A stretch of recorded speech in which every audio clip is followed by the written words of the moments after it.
Alrighty here. Let's see. Okay, I believe that we are live and we're feeding out to the folks out there. Welcome back to the podcast here, of course. You're watching us live on Utreon, so we can actually hold guns in our hands. It's an awesome, beautiful thing to be able to do. So if you're watching this later on YouTube and you want to know how to join us live, go over to Utreon, UTREON / Who Moved My Freedom. That's how you do it. If you're listening on audio and you want to join us live as well, that's the way to do it. Otherwise, this will be up on YouTube sometime tomorrow. All right, that being said, hopefully our audio and everything here is good. I'm going to load Kevin Dixie. There he goes. And I'm gonna get this kicked off if I don't see or hear any complaints at this point. So I'm gonna hit the button and go for it here.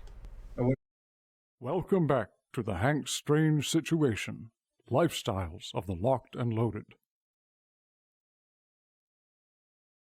We wouldn't be able to keep the Who Moved My Freedom podcast going without the support of great companies like Franklin Armory. Franklin Armory provides 100% US-made firearms and awesome binary option triggers. Their focus and purpose is to provide freedom tools to all Americans, especially those in not-so-free states. So when you're in the market, please consider Franklin Armory. What we have my brother Kevin Dixie. Welcome, Kevin Dixie, to the show, man. Throw your hands in the air like this and do the jazz hands. Kevin is like, what is happening? Wait a second. Yeah. I was gonna go with the African. I started out going with the African accent, and then I was like, Then I switched to a Jamaican. I don't know what happened, man. I don't know. I'm tired. That's what happened. Yeah, you got kind of mixed up. You can do it. Nobody can get mad at you. I switched it up. I was gonna do the African accent all the way, there's multiple different ones. I was gonna do the Ghanaian one. Kevin Dixie is here in the building. What's up? This is building. Yeah, well, not really. He's in his building. I'm in my automobile here, but yes, this is podcast number 935, excuse me, of the Who Moved My Freedom podcast, and our guest is Kevin Dixie of NOC, No Other Choice Firearms Training. I don't know if I always put the training in there, Kevin Dixie. Me. Hello, everyone. Yeah. What's up, Diximus Maximus? I'm on here. I'm kind of nervous. Yeah, Kevin. Do you have a middle name? Oh no! Yeah. Don't act like you don't want to tell us the middle name. Yeah.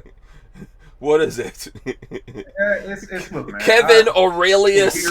It's a weird name. It's weird how? What do you mean it's weird? No, it's not Aurelius. At least they give me like the middle name Kelly or something. Yeah. Is it after a famous person? Is it like? It's just Demont. DEMONT. Demont. Demont. Okay. All right. So the initials are KDD. Yeah, technically. KDD. Demont. Is that like from one of your uncles? Demont Dixie. Yeah, I think they kind of like mix like. Double D Dixie. Double D Dixie. No, I don't know. Yeah. Yeah, it's really like Demont is how it's really pronounced, like Demont, and then they put a T on it, so it's like now it's Demont, and it's supposed to be like, like have a flow to it, like a different like Frenchy type of flow. Mm-hmm. But it wound up just coming out as something else. Wait, why would it be like that? Are your people from like New Orleans or something? What was? No, I believe from asking that question, Mm-hmm. my belief is because the name came from my father's side, because I carry my mother's last name. Mm-hmm. But that name came from my father's side, and the belief from them is it was part of the family lineage where they actually had folks that were from France, like actual black people that grew up in France. That's the story I was told. And so it's supposed to have carried, and then it's supposed to be like this Demont, and I'm like, yeah, that's not as fancy as y'all thought. It's like I don't know what you did. You ordered like a fancy pastry and got like 15-day-old gas station donut. I don't know what they were up to. Whoever likes their But name, you know what I'm saying? They yeah, should give you an it's weird. option, I mean, I like got it's my last name uh, is a girl's first name. My what, last name is a Dixie, girl's first Dixie, name. Dixie. Yeah, Uh huh. Dixie. Yeah. Right. So it's a Yeah. little. I got like this screwed up It's picture. unisex. It's You know? cool. It's cool. It's cool as a last name, I think. No, Dixie's cool I as a mean, I last name. don't mind. I used it very inappropriately when I was a child, though. I ain't gonna lie to you. I was Oh, very inappropriate. I can So I used to imagine. slow. I'm gonna be respectful, because kids talk about each other in school, right? Hmm. And so people used to talk about my last name and say it was a girl's first name. And, I just used to, I've always been relatively creative with words. Hmm. And so I would look at the kids and be like, oh, you got a problem with my name. And I'll stand in front of them and be like, Dick, see? Like slow my name down a little bit for them. And that's how I used to do people in high school. Right. Yeah. Yeah. You know, And it's I'm glad I could fight. no one ever likes their name, man. I think that you should get an option like around, I don't know what age would be good, like maybe 12, 13 years old, where you could change your name if you want to. You could change your name when you get married. I don't know if you know that. You could, so even the dude on the marriage certificate can change his name to whatever Mm-hmm. he wants it to be. I Hmm. didn't know. I didn't know this. I didn't know this. My brother, one of the times he I got kept my married, he last did name that. as even Huh? I always wanted to, with my last name, which is clearly, a name that came from being owned, like Hmm. Dixie, right? Hmm. But regardless, my mom did a heck of a job, raising me and bringing me up. So I just Hmm. told her we're going to carry this name and make this name mean something. So Hmm. um, that's why I didn't even do the thing where I saw like this new push where you can let the kids take whoever's last name, even when you get Hmm. married. Like, it doesn't matter who last name they take. Hmm. I see actual husbands. I see them now taking the wife's last name. No, And I'm just that's like, nah, we're mm, gonna make mm, this name mean something and create some generational lineage with it. But yeah, that's kind of crazy. I'm cool I with like my like, first name. huh? Say that I again. I like my missed. first name. My first name, right? Yeah, no, your name's cool. I don't think there's anything wrong with your name. BB King Blanc says the Burl King is in the house. And I DCG am in the forty building. four says that's not negative, KD. So there you go. And AK Sean says I could hear him telling the girls my Dixie wrecked. Wait a second. I said it and then I realized what the hell I was saying. What? This is why you don't just read shit. And then I did. I didn't Oh, get that it. was a good one. I That was a good one. Yeah, he That got was a me. good one. He got me. Because I looked at it and I was like, well, why is That was a that? good one. I did. I looked at it and I was like, I don't know why that's funny. And then I said it and I was like, oh shit. There you go. Um, yeah, you can have a lot of fun with that. So shout out to all the people out there. What have you been up to, Kevin? You haven't been in here on the podcast for a while, so I know that means you've been running around doing stuff. Yeah, I have been doing all the normal, regular, smegular stuff. Been raising these two kids, man. That's been big. Been trying to get these kids through their phases of life, respectively, and Mm-hmm.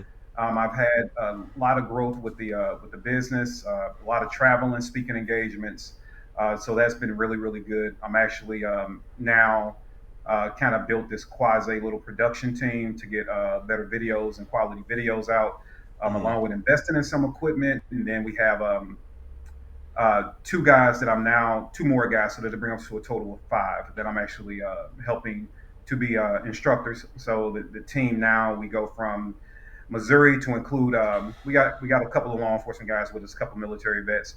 Um, so we're a total of six now, because we actually have an adjunct instructor that's actually one of the instructors for one of the largest gun manufacturers in the country. We talked, and he wants to join the team as well. So totally, we'll have six. Hmm. Six Hmm. instructors around the country, Cool. Atlanta, Missouri, and Tennessee, that obviously can travel. So been trying to build that up to make sure we can go out and educate people. And it's not all the tactical stuff. One of the guys in particular, we're training him just to specialize in family firearms training, like just how to teach families to be safe in the house with their guns, lock them Okay. up, Mm-hmm. community kind of stuff like, hey, mom, dad, if you want a gun, do this with it. with training guns and cert guns. So we're trying to cover everything. So we're not just going to be enough tactical organization. That's not my goal. My goal is to make sure that every single American that wants knowledge and information, we can all do it, but we have subject matter experts that can absolutely speak their language and absolutely get you some assistance. That doesn't matter if you don't own a gun and you just want information, or you got a house full of guns and you want to be better armed with them. And then the biggest thing, man, is we got past phase one of my community outreach project, which is the Greenwood project. Mm-hmm. We actually secured and bought the land for it. So Oh, the land cool. is purchased. So we have Congratulations.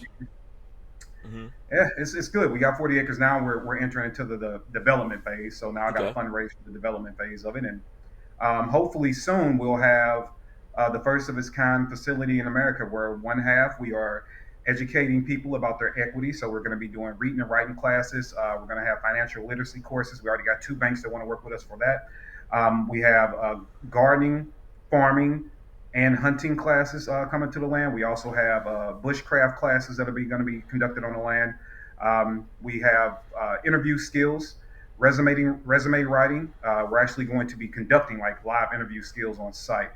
So we're working with a couple of different people to get that program up. We're going to do constitutional awareness courses and civics courses as well, so we can educate people about how to become involved locally in their politics and how different things affect them, along with family firearm safety training. And that's on one side of the property. Other side of the property is where we're going to have all the bays for the other instructors to use to run their small businesses.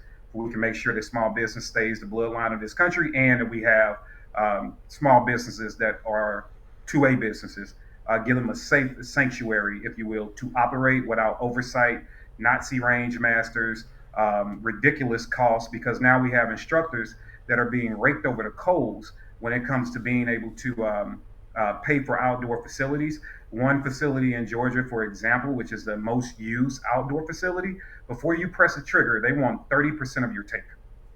As Period. an instructor, and so what that so whatever you is that after you do the class, No, before that's you do that's the class? before you actually press the trigger. So if you get, let's say you're charging, and or it's 30% or $30, whichever one is Okay, great. so Right? whoever you have signed So up for it. Okay. Mm-hmm. right. So if you have 10 people sign up for a class, let's say, and let's say you're only charging these people $75 because you're just doing a like little Mm-hmm. intro level course, might be 4 hours. You know what I mean? Mm-hmm. Mm-hmm. Let's say you're doing something like that.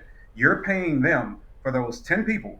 You're paying them $300 for that one day, and that's Wow. before targets, gas, Right. food. That's before you get any other costs. That's Yeah, thirty percent. you might have someone else come along with you too. I mean, yeah. You know Yeah, what I'm saying? You it's might have some. ridiculous. Wow. And that's Okay. even including the fact that you actually have to pay for a membership too. So you got the membership fee on top of that. Mm-hmm. And then they're just very difficult to deal with. So we're going to be, I'm not going to release the pricing right now, but we're Mm-hmm. going to have it to where it can be a little bit set up and more continuous for small businesses that are actually out wanting to educate Americans. Mm-hmm. Um, so I'm not going to do this, and I could have. I could Mm-hmm. have just said, "Hey, this is going to be a no other choice facility," tough Mm-hmm. titty. You know what I mean? Like, Mm-hmm. but I'm just not built like that. I understand that I can't train everyone in the country. I am one of the best out there. I can, from a teaching standard, yeah, I set a pretty high bar. But I'm not the only person that can do this, and I'm not the only person that can do this at a high level, and I'm not the best. And there are some people out there that just reach people, and they just need a place to operate. So I want to make sure, instead of it being the Highlander mentality, or ooh, I have this, you can't. Good luck figuring out your own. No, no, no, man. Let's set up a program where you can come here, make it a private club for that purpose. Instructors only. Only your students can come with you. So it won't just be regular Joes off the street coming in on a range. So your range is actually controlled.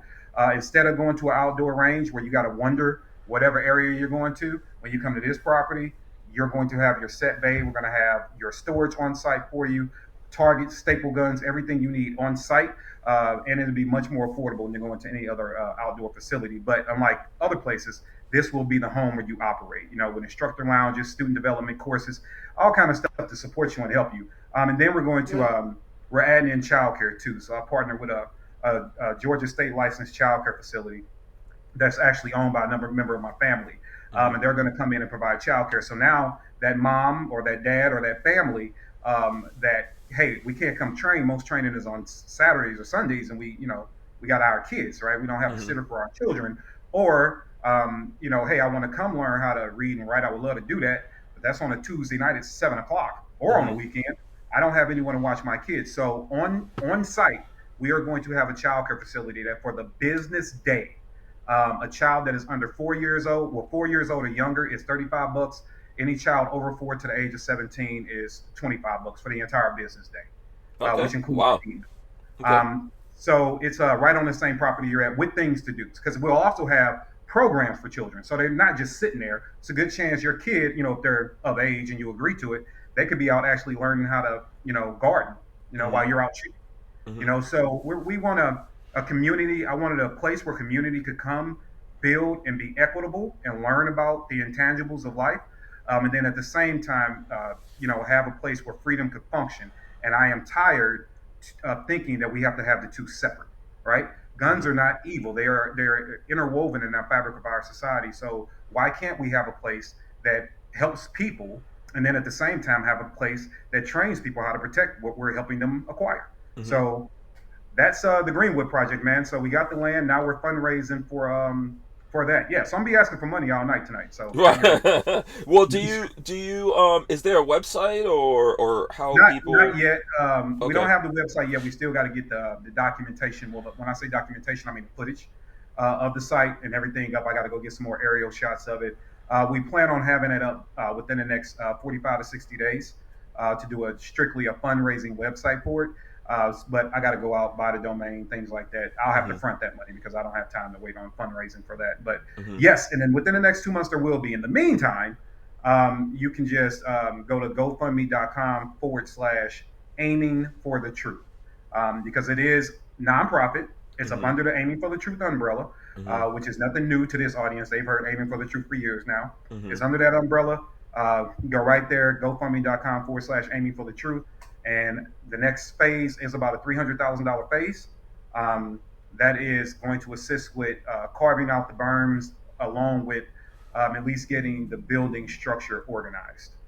Yeah. So, So that's easy enough. You guys could Google "aiming for the truth" and find it. Here it goes.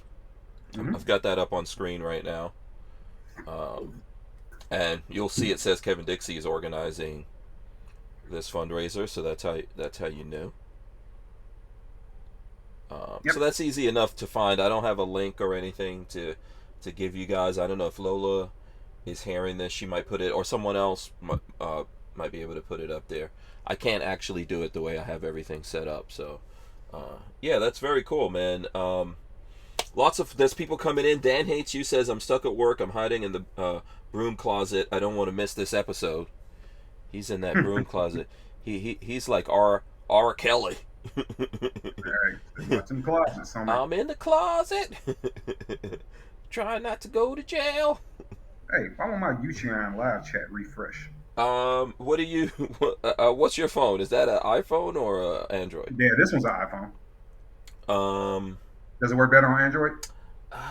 it works. Honestly, for me, it works better on my iPad. On my phone, I'm not sure that the phone app works that well. You're using the phone app, or you're on the website. Like Uh, I've noticed, like I'm chatting here through my iPad. That's what I use, and then I think it's different with different devices. So, uh, okay. I'm just trying to see. Lola Strange put the link in there.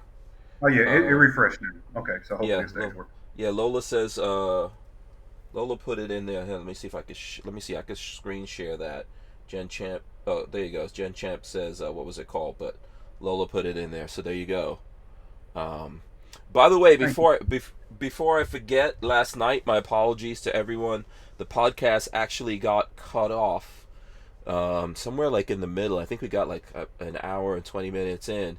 Lost all internet, all the mobile. Where like every device here now is on.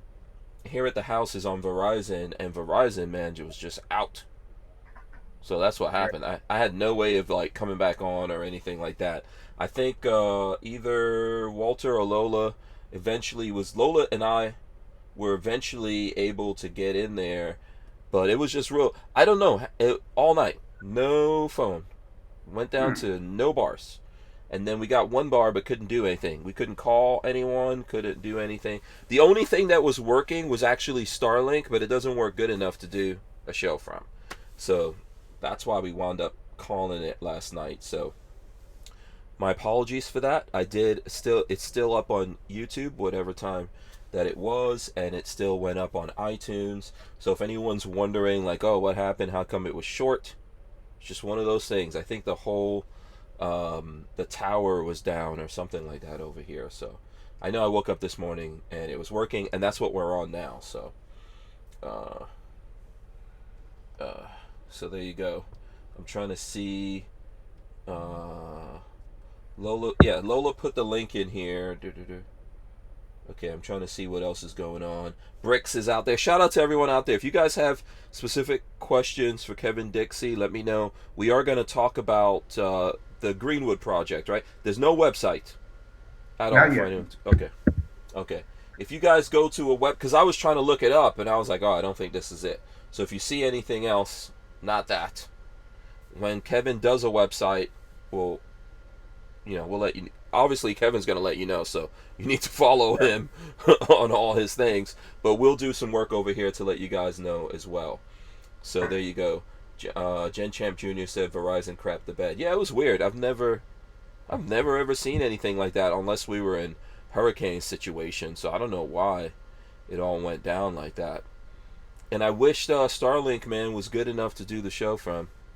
I wish it was. But anyway, we're going to take a break here, and we're going to come right back, and we'll be kicking it with Kevin Dixie. Walther Arms has been making concealed carry handguns for over 90 years, starting with the PPK. Today, Walther is based in the good old US of A and still builds quality firearms like the PPQ and PDP for personal defense and competition. So when you're in the market, please consider Walther Arms. We wouldn't be able to keep the Who Moved My Freedom podcast going without the support of great companies like Walther Arms. Okay, yeah, by the way, let me see. Armament and Axes is out there as well. So there's a whole bunch of people. If you need a shout out, let us know. We're here. DCG44 says no apology needed. Hank, fecal matter occurs. Yeah, that was weird last night. That was weird. I was just getting my, I just started sharing my Barnauls code. You know, Barnauls has a code now. Mm-hmm. And I was like, what happened? Why? Right when I start sharing my code, it gets kicked out. This is what I had up there, Kevin Dixie. This is what I had up. Boom. You ever seen that? Well, I've seen that picture, yeah. Yeah. That's Lemon Squeezy and Pookie Love. Well, that shoot was hilarious. That whole thing was hilarious. That was genius. Yeah. I wish they would do stuff like that. I wish they would do more stuff like that. I think, you know what? It would be funny if, like, me and you did something like that. Or a whole bunch of the black dudes in the gun game, like, get together and do, like, a blaxploitation. What's the one with, Michael Jai White? Damn it. You know what I'm talking about? Yeah. It's like is that Dolomite? Yes, Dolomite. No, it's not. No, not Dolomite. What is the Michael Jai White one? It's not Dolomite. I know Eddie Murphy did Dolomite. What's the one that someone will tell me here in a second? It was like done like 70s style and yeah, like, I know the movie you're talking about. Is it Black Dynamite? Black Dynamite, I think. Black Dynamite, okay. Yeah, I think it's Black Dynamite. Hold on, now I gotta look it up. I was just looking at it the other day, but there's too much information going through my brain. But something like that would be funny, man. I love that kind of stuff, dressing up and all that, going back back in time or forward in the future. Absolutely. I would also like to do a future. I think it'd be fun. Yeah. Oh, Black Dynamite, which is a Dolomite thing. So there you go. That's the poster for Black Dynamite with Michael Jai White, who is one of the most underrated black actors out there, in my opinion. Oh, Michael Jai White, yeah. And I don't know what happened. That dude's a hell of a action star, man. Like, you know what I think? Seriously, between me and you, I think he doesn't do all the things. Oh, I got you. Yeah. that Hollywood wants you to do. He doesn't bow down in certain situations. Mm-hmm. There's like a whole thing you have to do for Hollywood. Yeah. I don't Good for think. him. Yeah, I don't think. Maybe I don't. I don't know. I don't know him or anything like that. But it is weird that you don't see him. Like they did Black Panther, and Michael Jai White wasn't in there. And he definitely should have been Yeah, something or somebody in he that should have movie. been kicking somebody's ass in that movie. So and he's been around for a long time too. I Yeah, saw I saw a clip of him in the Toxic Avenger. Remember that? That's from the '80s. Remember the Toxic Avenger? Hmm. No, you Nope. never. You never saw the Hmm. movie The Toxic Avenger. Oh, Okay, I damn. don't even know what the hell you're talking about. Kevin, when did you grow up, Kevin? Are you from the I mean, '80s, I'm an '90s? '80s. I'm a '70s baby, so I was alive in the '80s. I just I've never seen that movie. You never saw. Hold on. This movie right here, Toxic Avenger. That doesn't that look I've never familiar? seen that. I've never even seen that picture. What? What? The Uh-uh. Toxic Avenger? Okay, that's from 1984. Let me see. I've Now never seen I gotta find. I know Michael Jai White was in here. I don't think he had a big part in this movie, but there is clips. Let me see. If anyone Googles Toxic Avenger Michael Jai White, because he actually put up the clip of him in that movie. He put it up. Let me see if I can find it. Uh, yeah, hold on. I'm gonna play just a little bit of this for people out there because if you want to see the whole thing, it's on Real Michael Jai White's YouTube channel. And let's see. I don't know if it's gonna run an ad for. Yeah, here it goes. So we'll just play like a little bit of this, just so people could see this. That dude right there is Michael Jai White with the Oh wow, nunchucks. check him out. This is 1984. I don't know about you, but in 1984, I was 12 years old. Yeah, I was So, only 5. and he's a grown man. He's a grown man. So yeah, obviously we can't play too much of it. But yeah, Michael Jai White goes way back. Dude is a gangster, man. That guy is so underrated. Yeah, yeah. I hate it, man. I think there's a bunch of movies that I'm always like, and then I like the Batman movie with the Joker, but Mhm. I don't like how his character came out in that movie, because he was in that movie for like a couple of minutes. Yeah, yeah. They gave him a little cameo. Yeah. So, all right. So we're on the news section. We're in the news section. Okay, What you turned is it Oh, AK Sean says he was in the streets back then. Yeah. But yeah, Michael Jai White. You know, he's from the hood. I remember I first saw Michael Jai White when he played Mike Tyson, which Lola says she never knew that he played Mike Tyson. I didn't know it till you just said it. Yeah, he was the first guy. I think it might have been a HBO movie. Right now Mike Tyson. There's a Hulu like series, I guess, of Mike Tyson, and Mike Tyson is saying that he's not getting any money from that. No one did anything with him. They just put that out there. Yeah, But way back in the days, Michael Jai White, that was one of his first big roles out there where he played Mike Tyson. So, you know, who do you think would win in a fight, Mike Tyson or Michael Jai White? Michael Jai White. Yeah, that's Yeah, what I think. like without a doubt. Mike Tyson is dangerous, but He's dangerous, but he yeah, doesn't have as many fighting styles, I don't think, as Michael Jai yeah, White. no, that's a losing battle there. Unless Yeah. you restricted him to just boxing, then Tyson. But if you allow Michael Oh, Jai okay. White to use whatever at his disposal, no. Yeah, if he could kick you, Yeah, it's over. yeah, if he could kick you, you're gonna be messed up. So, I think Michael Jai White probably is. I don't know. There's something weird going on with Mike Tyson. I'm not sure what it is, but I feel like Mike Tyson. How old is Mike Tyson supposed to be? Mm, Is find he? out. Yeah. I would like to. I'm wondering how old Mike Tyson is now, because Mike Tyson looks a lot older than Michael Jai White do, but I don't know if they're in the same like age category. Let me see if I can see on. 56. So Mike Tyson is 56. Mm-hmm. Okay, how old is Michael Jai White? Because he looks younger, but he might be older then. That's I know when I see Mike Tyson now, I'm wondering like what's up, you know. He doesn't seem like he's. The other day when we saw him beating up that guy on the plane, he looked fine, but Michael Jai White is 54. oh, so they're the same age. Same age. Uh, Either one of them could kick my ass right now. Oh So. yeah, no doubt. I don't want to smoke with neither one of them for no reason. Even at their developed older age, I know. Right. I mean, you look like you're getting into fighting shape right now, but I don't know if you. Yeah, but no, not for them. I'm gonna run I mean, away. I'm gonna run away.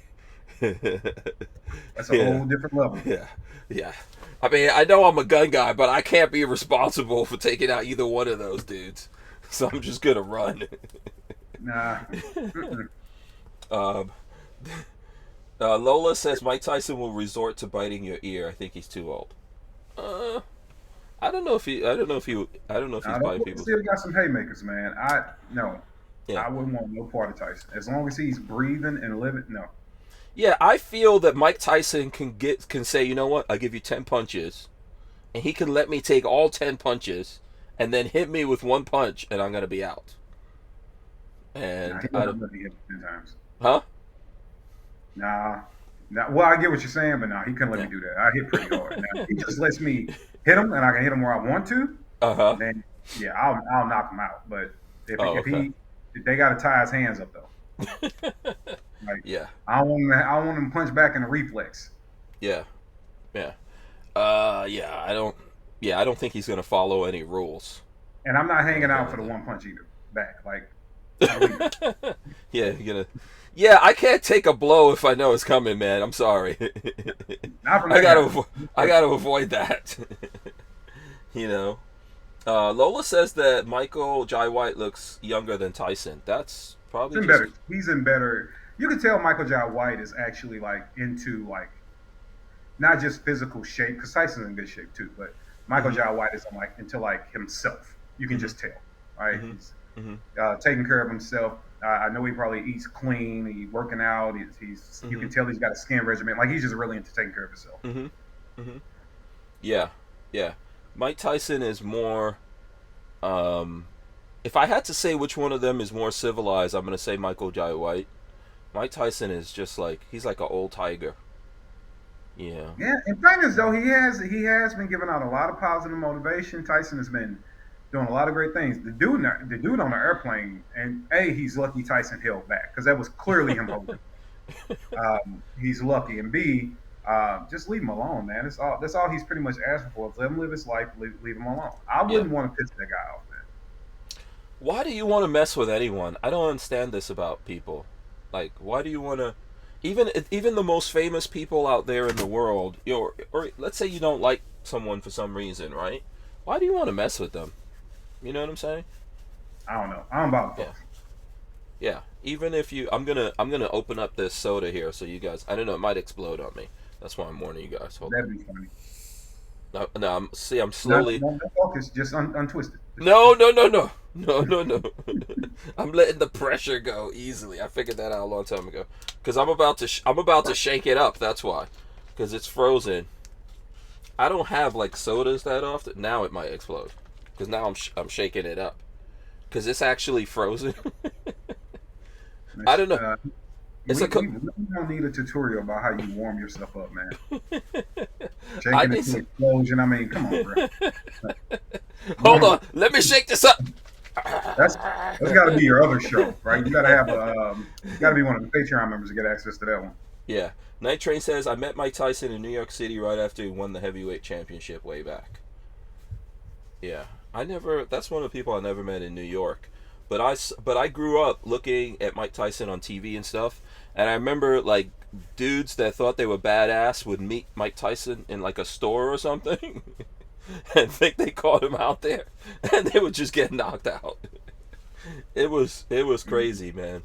From my generation, Mike Tyson is one of those. You know, He's like one of those dudes right there. So no, I never met him, but and BB King Blanc says he calmed down a bunch. Yeah, I think he's the whole thing with Mike Tyson is kind of weird. Like sometimes I look at Mike Tyson in doing stuff like this, what we're doing right now, and it's a weird situation, man. He's still ghetto as hell. He's like a ghetto Swami or something. Mm. So he's still hood, but then he'll drop some knowledge on you. Oh yeah, And he's got it'll be ignorant and wise that at the same time. Yeah.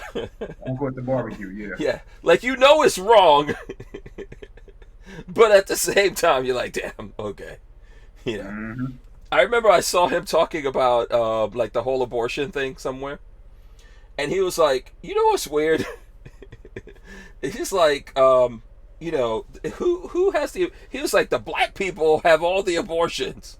White people are trying to have babies. You know, they can't even. They spend. White people will spend a lot of money to have a baby, and black people will just abort the baby. And he was mad. He was mad like about the whole abortion thing or whatever. Mm-hmm. You know, but he was like, it's weird though. Who is that? Who is that really for? Because white people don't have abortions; they're trying to have babies. You know, but Oh, that entire agenda. I don't know. Am I getting? I don't want to get you started necessarily, but yeah. No, I don't. You know, I tell. Look, man, my viewpoint on abortion is this: I am all about personal accountability and responsibility. So I don't have to get into the argument about what to do with a woman's body or anything like Mm-hmm. that. Like that's why nobody can ever catch me up in that. So here's my thing: I Mm-hmm. actually put the onus on the fellas. Just understanding, you know, basic anatomy. You understand that the babies are in us, right? The Mm-hmm. woman's the incubator. She cooks it. She does all the hard work. Yeah, But the babies are in us. So takes a man and a woman.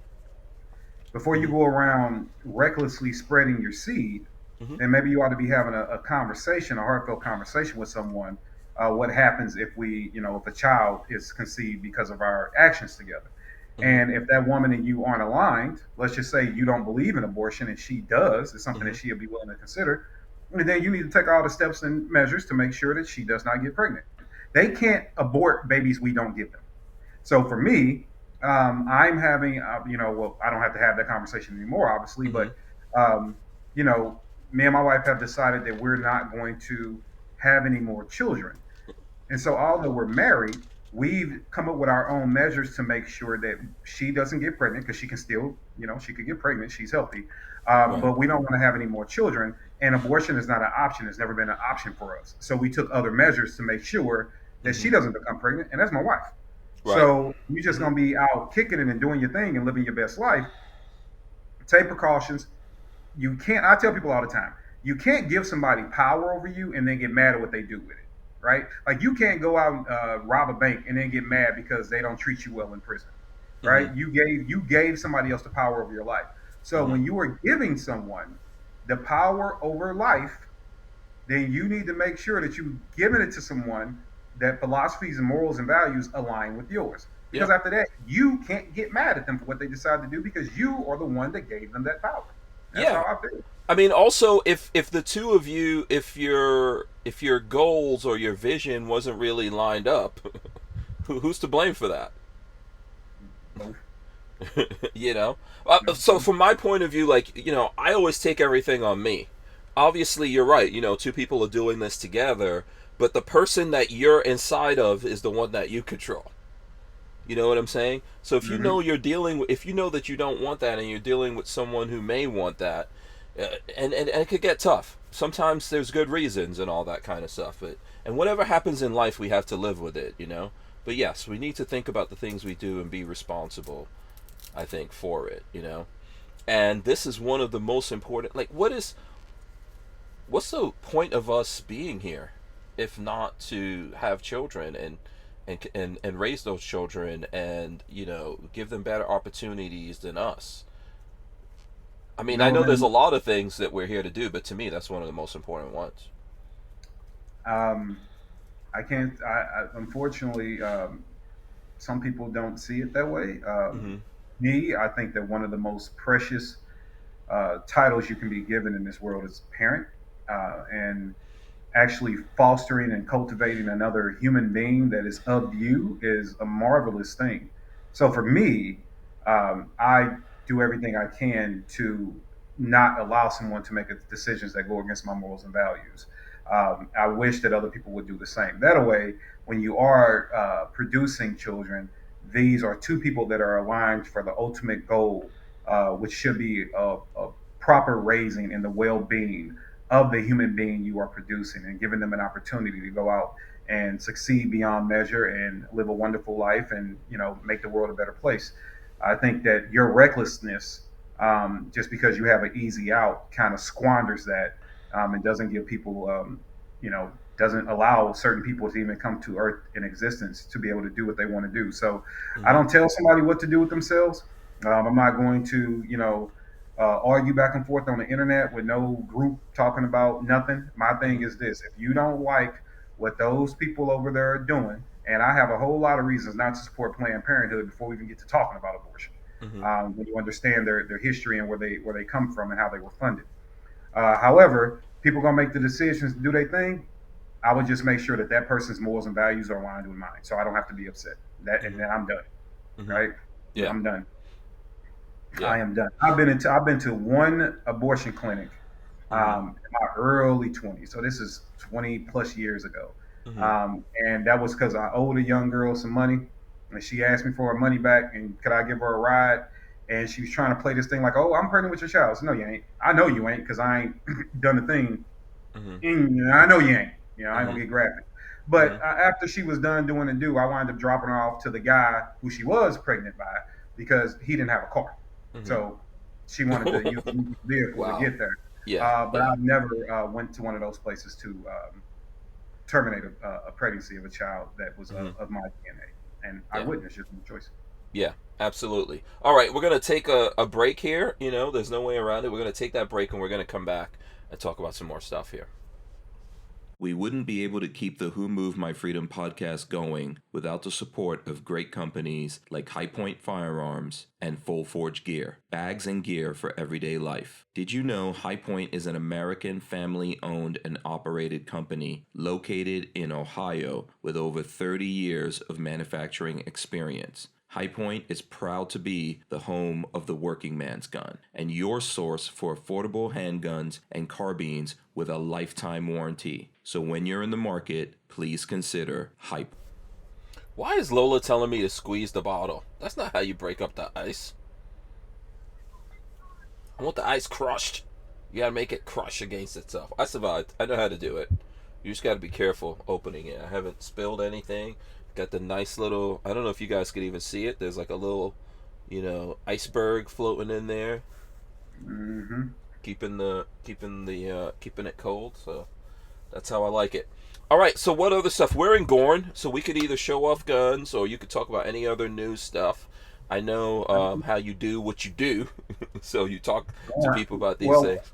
How I have you got been? both. How have you been activating people on your Instagram, man? How's that?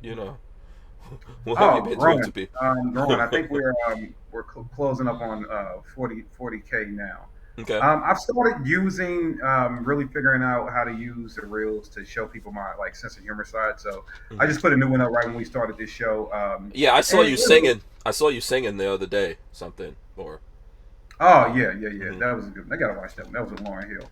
Hmm. I just think the Instagram is going well. I've gotten over myself. People are like, "Hey man, we know you do all this like serious stuff," because I got videos recently put up with me working with the Extras for Boys School out of Hmm. Albany, Georgia, and giving them some motivation speaking, and we're teaching them about guns and de-escalation and stuff like that. And that's the serious side and the community outreach side of what I do, and people are really appreciative of that. Obviously, the history lessons and how they apply to and current issues. People are obviously interested in debating me or arguing me or seeing my viewpoint on that stuff. But when it comes to the Hmm. gun, Hmm. it's like, we know you're a trainer. So I started putting up a couple of more snippets of training, and then they were like, now we want to see guns. So I'm like, all right, well, I did it in a TikTok fashion. But Hmm. I do have Gorn. The only news thing that I would say there's to talk about, or we can go straight into Gorn, don't matter. I got stuff sitting here, Hmm. is this ATF going door to door for force reset triggers Hmm. and solvent traps is really interesting. Hmm. Um, but it doesn't surprise me with the way that that organization is being ran, Hmm. being able to spit out tyranny anytime they feel like it. I do appreciate the one video going around where the man tells them, "No, you come back with a warrant. I'm not talking to. I'm not signing your little sheet either." And he Hmm. reminds them about Waco and Ruby Ridge. I thought that was pretty Yeah, cool. yeah. I You think know, he, I think he, I think it was he handled himself well. He got some little points in, but he wasn't nasty or disrespectful, or didn't give them any reason or whatever. And I think it was cool. That's the way you have. You always have to keep your head about you, man, regardless of yeah, what goes down. Yeah. So it's absolutely. weird. Has that happened in? I think it's happened in a bunch of different states, including Florida. Has that happened in Georgia? I don't know of any actually happening in Georgia Hmm. that I'm aware of. One shocked me, but I don't know of any examples in Georgia. Okay. All right. Yeah. At this point, it's gonna happen everywhere, and Hmm. I know. Like I've looked at some stuff that John Crump has done on that. I think some of the stores are giving up info, or the ATF is like doing some things to get into the accounts of these places and all that. There's a lot of weird stuff going on. Yeah, You know. Rainier Arms right now is catching some slack because they decided to turn over their customer list. I believe it was centered around Hmm. might have been Apollo Mays or the Force Reset Triggers or both, one of Hmm. the two. But Right. they turned over their records and they're stating that they did it because they were going to have to turn them over in discovery Hmm. anyway. And if they would have continued to try to fight the ATL for not turning them over, it would have bankrupted the company. Hmm. And they would have got the records anyway in discovery. So people can take that for what they want. Some people are Hmm. really, really upset with Rainier Arms right now, and they're promising to boycott them. Some other people understand, but Rainier Arms, and then I forget that guy's Armslist name, Gun Dealer 2000, whatever his name is. He had a couple of thousand at least. They were saying like 3,000 records, but it's at Hmm. least a couple of thousand records out there, and they're showing up to the doors off his customer list. Hmm. So be careful. I know there are some rebels out there like, hey, I'm going to go buy this thing anyway. I hope you don't do it online, Yeah. right? Like that wouldn't be smart.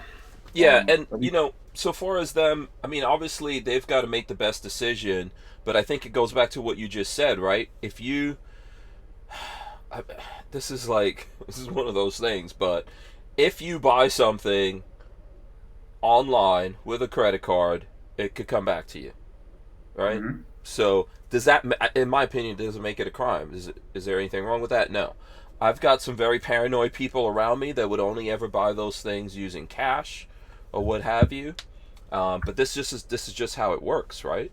So Yeah. if you're buying something like that, there's going to be records out there. If the company is under enough pressure, then they're going to give up those records. I think that company maybe should have seen what um, the legal 2A organizations out there could have done to help them. Maybe talk to GOA or FCP or no, I'm sorry, I believe FPC, Rainier FPC. Arms. Hmm. I believe Yeah. Rainier Arms is actually has sought FPC for assistance in Hmm. another organization, but I know FPC is involved in a Rainier Arms situation. Yeah, because that might help, right? That would at least help slow down that discovery and all that kind of stuff, and then fight it to the end. And it's what I would hope that companies would do, because I'm not into the solvent trap thing and a whole bunch of other things I'm not necessarily into, but I don't think that matters because these guys are going to do that with everything. Yes. One day they'll do that over the braces, right? Yep. They'll do it over everything and anything. And I've bought plenty of guns online, right? Did everything legally, but one day they'll do it on that. They'll be like, "Oh, well, you've got guns. We know you do." So, Hmm. that's the point that we're coming to. So, yeah. DCG44 says Crumpy said ATF did a sting on gunbroker sellers, then pressured them to give up buyer info. ATF out of Austin, Texas. Yeah, I So. know Austin office is doing a lot, but here's what people don't realize: if you've never dealt with law enforcement from an investigative standpoint, Hmm. they talk really scary, Hmm. right? Like they'll say things to make you feel like you're in trouble or you better, Yeah. right? If There's a you lot of haven't done things, psychology behind being a police officer, right? oh, absolutely. Well, an investigator, Yeah. right? Like you have to truly understand that they're playing a lot of mental games, right? Like, and they Hmm. tried it with the example of the guy we mentioned. at his home where agent was like, well, I'll see you again. Being sarcastic, like, oh, thanks for being such a trustworthy guy. I mean, what are you really doing here? They played these little games, and Yeah. I believe they kind of And they were bullied him. snippy when he didn't want to give it to him. They were Oh snippy. hell That, yeah! yeah, I think they said Get something your like, hands "Oh, out we, huh?" get your hands out of your pocket. Yeah, but they were also like, "Oh, well, we know who you are now." So I was like, what? "Are you accusing him of something? What is he?" No, that was an intimidation Yeah, factor. yeah, yeah. This actually. So remember, this whole story right now started with the case in Delaware that the guy videotaped. I think where they came to. Oh yeah, Um, yeah. It was like a couple of local boys. Like, yeah, I remember yeah, that. Yeah. I think he had purchased maybe 7 guns or something, and they were Hmm. like, "Oh, we noticed you bought all these guns, and we're coming here to check up on it." That actually happened to my brother. My brother Anonymous lives in Delaware, and obviously he moved from New York, and he was out there, and that same thing happened, and this was a long time ago. And they showed up, and they were like, "Yeah, we noticed you bought all these guns. We want to see them. We want to make sure you're not. We knew you. We know that you lived in New York, so we want to make sure that you're not taking these guns to New York." And my brother was very polite and was just like, I will speak to my lawyer, and my lawyer will get back to you guys." And when his lawyer got back, they dropped it. You know, Good for him. yeah. So that's really all you have to do. Sometimes these guys want to push your buttons, or either give themselves a reason to go after you, or you know, just see how far they could push you. I cut you off though. Go ahead. No, I was just co-signing what you said. Hmm. About the snippy stuff. That's all that stuff is just intimidation Hmm. factor. Hmm. It's just psychological games. They know that you're already intimidated because you have an alphabet agency standing at your front door, right? Like Hmm. that could be a little much for most people, right? Hmm. But stand firm. No warrant, you ain't coming in here. Hmm. Period. Hmm. Like you're Yeah. not. So come back with a warrant, different ball game. You don't have a warrant, get off my porch. And technically, without a warrant, they're trespassing. If you've asked them to leave, they are absolutely trespassing. Call the Hmm. local police on them. Yeah. Have you seen some of the videos of when that's happened? When people have Yeah, yeah, that's I've seen funny. ATF agents be arrested by local cops. Yeah. Yeah, not happy about it either. Hmm. Yeah, that I found amusing. But outside of all of this, what's crazy? People selectively using the law. That's weird. I thought justice was supposed to be blind. Yeah, Yeah, right. people selectively using the law. Like, hey, you could come across the border. I'm an immigrant. You could come across the border. You don't have to have any vaccinations or anything like that. It's all good. You try to come in here this way, you're not vaccinated. Nope. Right? Yep. There's people committing crimes. Oh, we're not going to do anything about that. There's people not committing crimes. Oh, we're going to send agents after you for not Yeah. committing any crimes. Right? Just Instead, people that are yeah, living their life. yeah. If you found one of these oil filters, if someone used that in a crime, hey, throw the book at them. The funny thing about it is they do catch people doing things and using it in crimes, and then they don't do anything about it. They don't Yeah. throw the books at those people. So I think that's I think this is where everything is going to break. I get it. Like, there's the left and the right and this thing, and we're in power and you're not in power. And when as the power shifts, then people are going to get revenge and do all of that. But I think just the regular folks out there that are living their lives, they could see this, you know, and that's where I think stuff's going to break. 42 Chill says tennis star banned from USA without jab, but let millions of illegals in. Yeah, just come in illegally. That's all. That's that's the way to do it. I would say, just go come across the border. It's the way that people are coming in is dangerous. That's the like, outside of the thing of you don't know who's coming in, the way that people are coming in and people dying to come in, that's terrible to me. Um, Oh, absolutely. yeah, it's sad to think that we're encouraging all these people to come here and risk their kids' lives and all that. and then their kid gets washed out of their hands and they die to come to America. I don't know. I mean, I don't think it's worth it. We were talking about kids. That's not worth it to me. I'd rather, Absolutely. yeah, I'll rather stay anywhere in the world. I know America's awesome. I get it, but I don't think that that's worth it to come here. And I wish we would just fix that whole system, man. I wish we could just like sit down, fix it, make one line, and give people opportunities to come in. But if you're a criminal, if you're a horrible person, and even to the extent of if you don't have anything to offer America, which doesn't mean that those people have to be educated, like highly educated or anything. But if you do, if you don't have anything to offer America, you shouldn't be on the front of the line. I mean, that's standard for anywhere. There's countries that don't want Americans. Yeah, I forget with some country that even if you're an American, it's like you have to prove what skill you have. Yeah, they don't want you. I forget that country. Yeah, but yeah, I've read about that. Yeah, so we should figure it out, man, because it's sad to see um, people losing their lives out there over that, or people being taken advantage of, like kids winding up here and being turned into like all that kind of stuff, man. I know you cover a lot of that stuff. That stuff makes me mad, so um, it's that's terrible things that we're allowing to happen because of the kind of way that we're setting up this system and this game that we're playing, this Which two-sided game. reminds me, Hmm. talking about the jab, then everybody should go get one of these awesome little shirts from the website. It's a little aged, but it's cool. It says, "Don't mandate me the madness." Hmm. Yeah. Right, and it's even got a bunch of all the T's or Oh, needles. take it. Let's see it. Can we see it closer? This is on. Yeah, This is on NOC. yeah. NOC. NoOtherChoice.com. Yeah. Uh, yeah.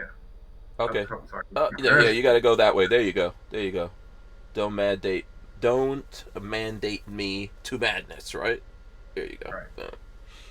And that's the hoodie. Yeah, you get it in T-shirts, whatever Yeah. you want. But yeah, Yeah. don't mandate me the madness.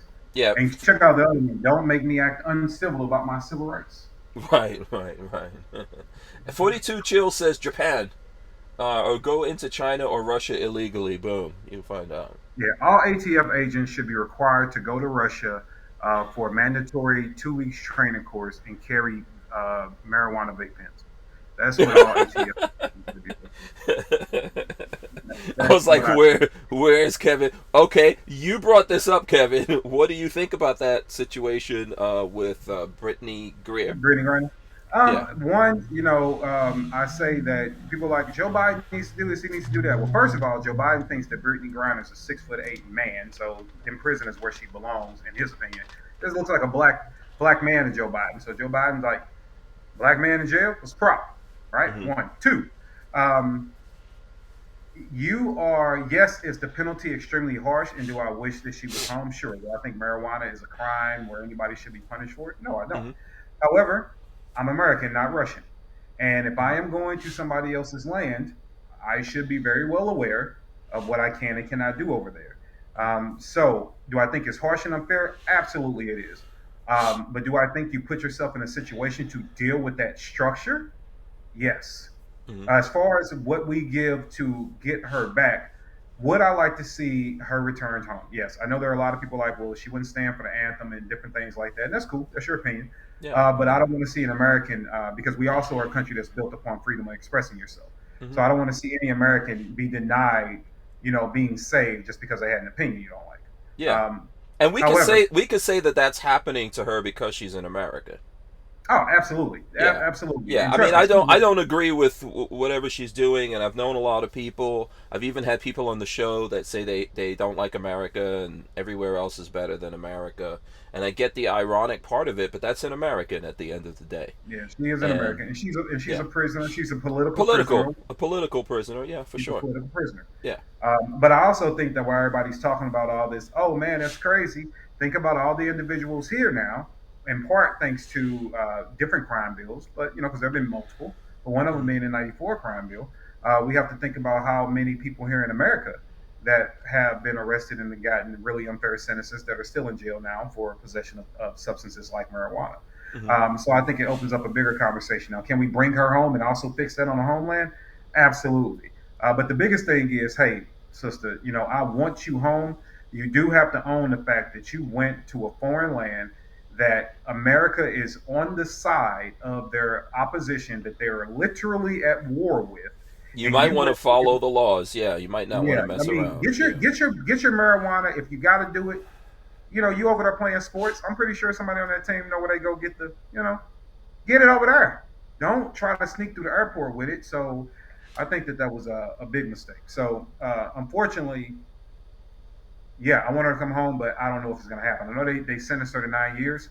I'm pretty sure that was just to piss off the administration over here. Hmm. But my fear is, unless we get politically active, and I'm pretty sure around the primaries, everyone will have an answer for how to get her home. Right? That'll be one of Yeah, the big things. I Get her think home. so. I worry about. So, for example, one of the people they want to make a deal for to get her back here is the Merchant of Death, the Right. Ukrainian dude who sold all these guns, which I don't have a problem with selling guns, but he's in jail because he sold guns that killed Americans, right? Mm-hmm. And Mm-hmm. so he's in jail, and there's and obviously Russia would want him back. He's an incredibly wealthy guy. He's multi-billionaire, even though he's been locked up for a while. But to swap her out for that guy, I don't know what that says, especially for people who have a message that they're anti-gun, you know. And then you do that. Yeah. So Do I believe in setting, a warlord essentially free for, and then Russia, what's Russia wanting for? Come on now. Russia, yeah, you said he's Ukrainian, so you yeah. can imagine what they Russia want should for. just let her go. They should just Yeah. like say, okay, we made our point or whatever. At this point, it's got to be tough, man. Wherever she's at, it's got to be tough. They should But you just know what let her go. the craziest thing about that is? Did you see that Russia actually released a commercial about why you should move there? And this was after the Griner case. Yeah. Like they Okay. put up this beautiful commercial, man. You can find it on YouTube, and it's like Mm, telling you about all the benefits, the low taxes, the great right. job opportunities, the beautiful women. Like they had a whole thing about why you should move to Russia after they just gave somebody a decade for having a small amount of marijuana with THC in a vape pen. I'm like, Hmm. ooh, I don't know how Yeah. enticing that is, Russia, but yeah.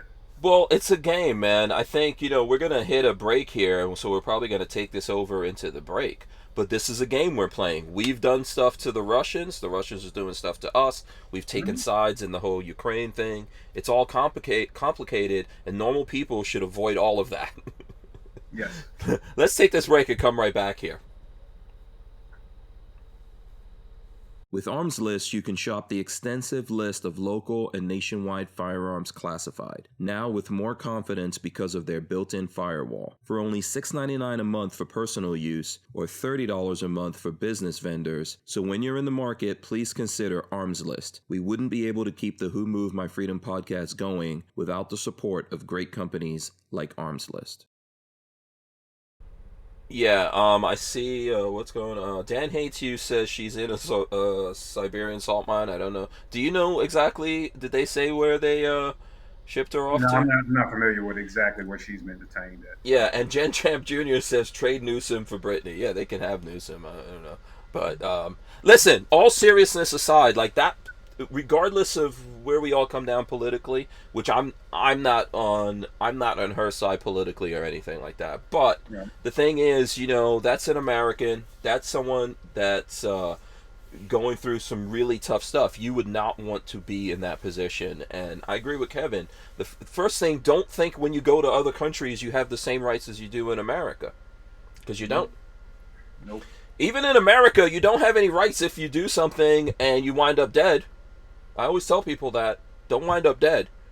Even here in America, you have rights for sure. I'm with it. Like people got mad at me when I got pulled over in that video that's out there. That's not the first, probably never not the last for sure time I get pulled over in my life. But you can have all the rights you want to. If you're dead, it doesn't matter. Okay, you Right. have to understand these things. Okay, I don't think that cops should overuse any kind of authority on you either, right? This is typically a thing that becomes like a perfect storm that could go badly wrong. But a lot of Americans think when you go to other countries, they look at movies where those people like race to the embassy or something like that, and they're like, "Oh, I'm an Mhm. American." Yeah. It's not really like that. And there are some people. America's done it a lot. America has saved its citizens over in other countries from things happening. I mean, I think there's been people in other countries facing worse things, right? What was the name of the? There was that music producer.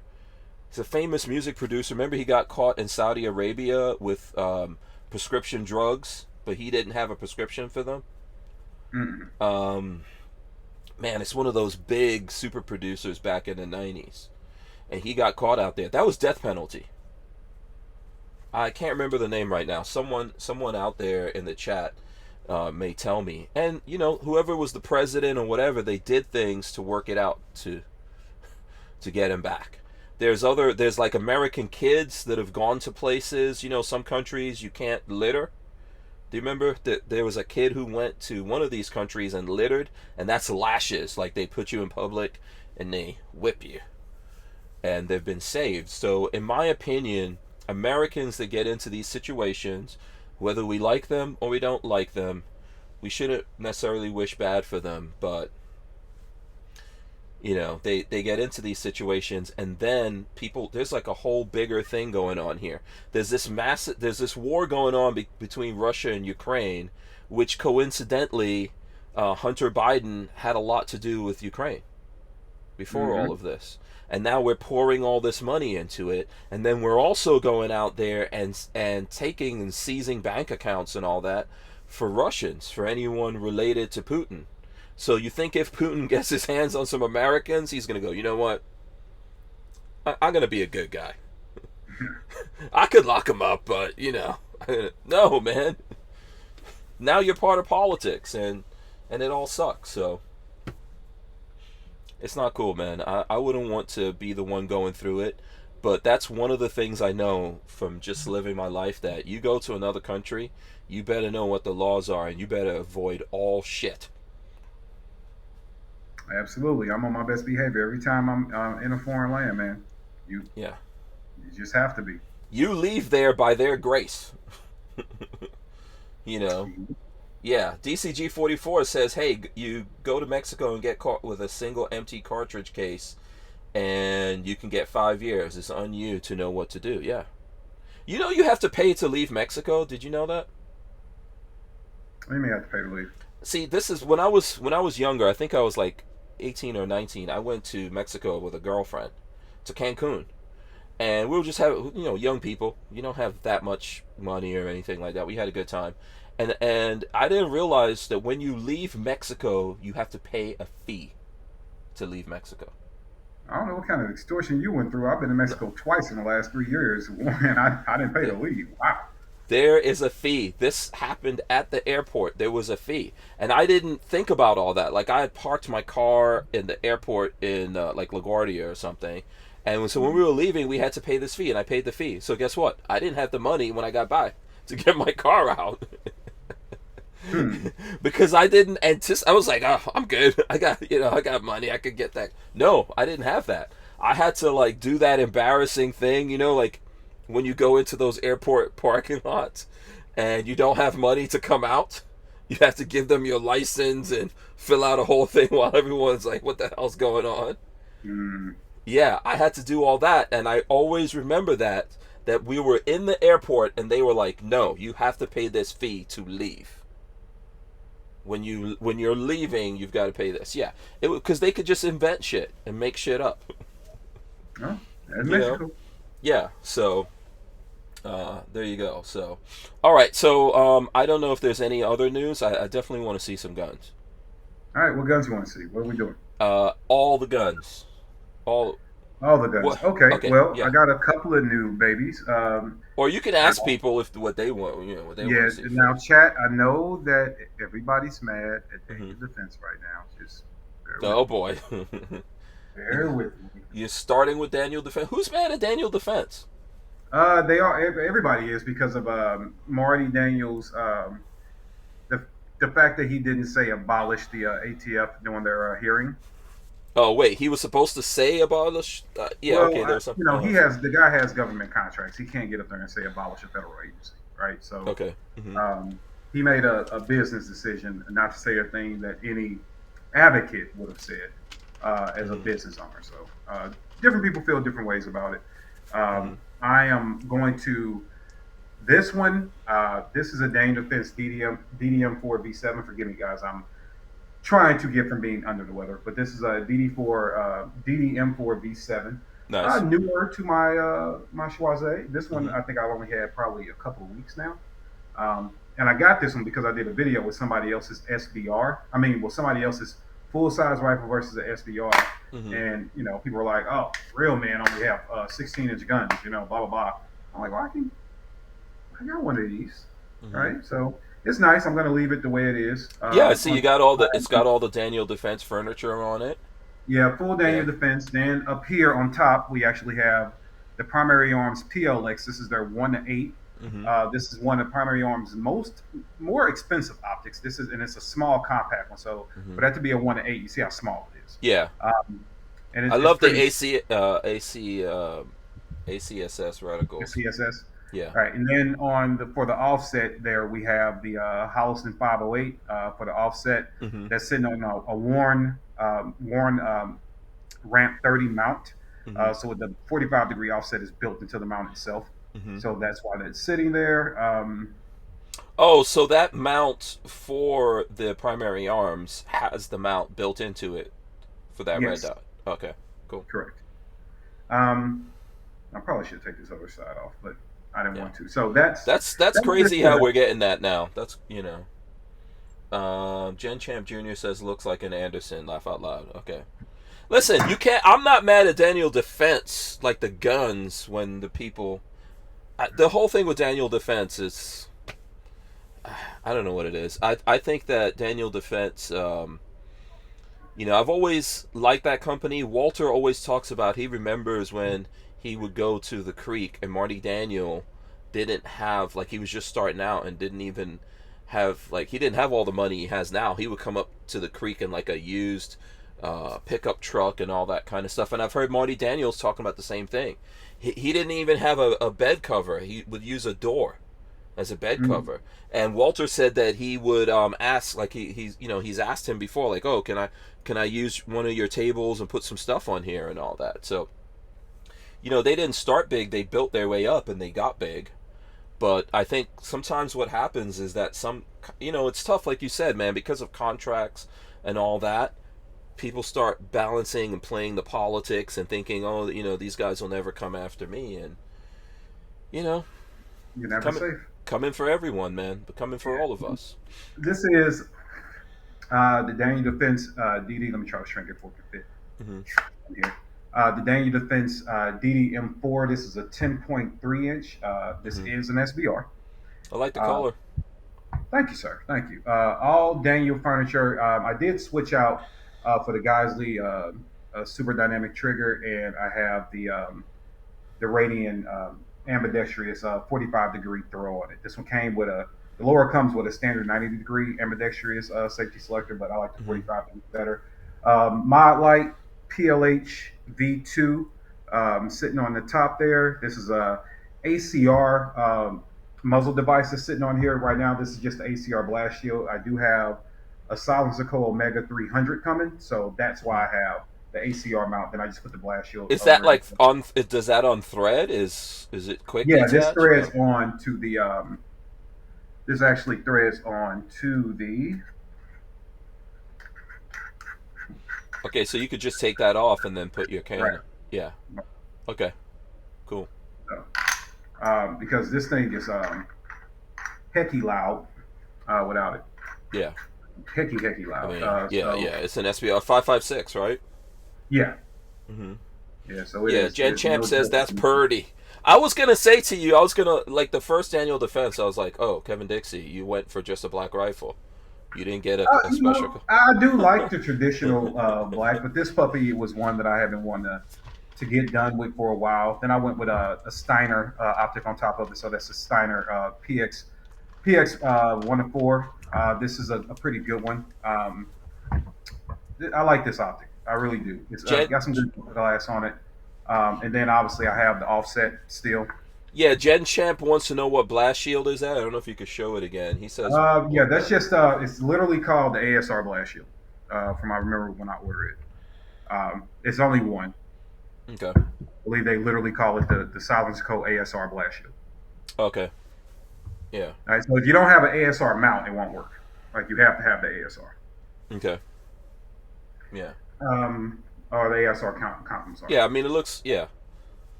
Yeah. But yeah, SBR, man. thank you. That's my Yeah. little If I SBR knew button there. if I knew you were showing off Daniel Defense, I would have brought out my integrally suppressed Daniel Defense.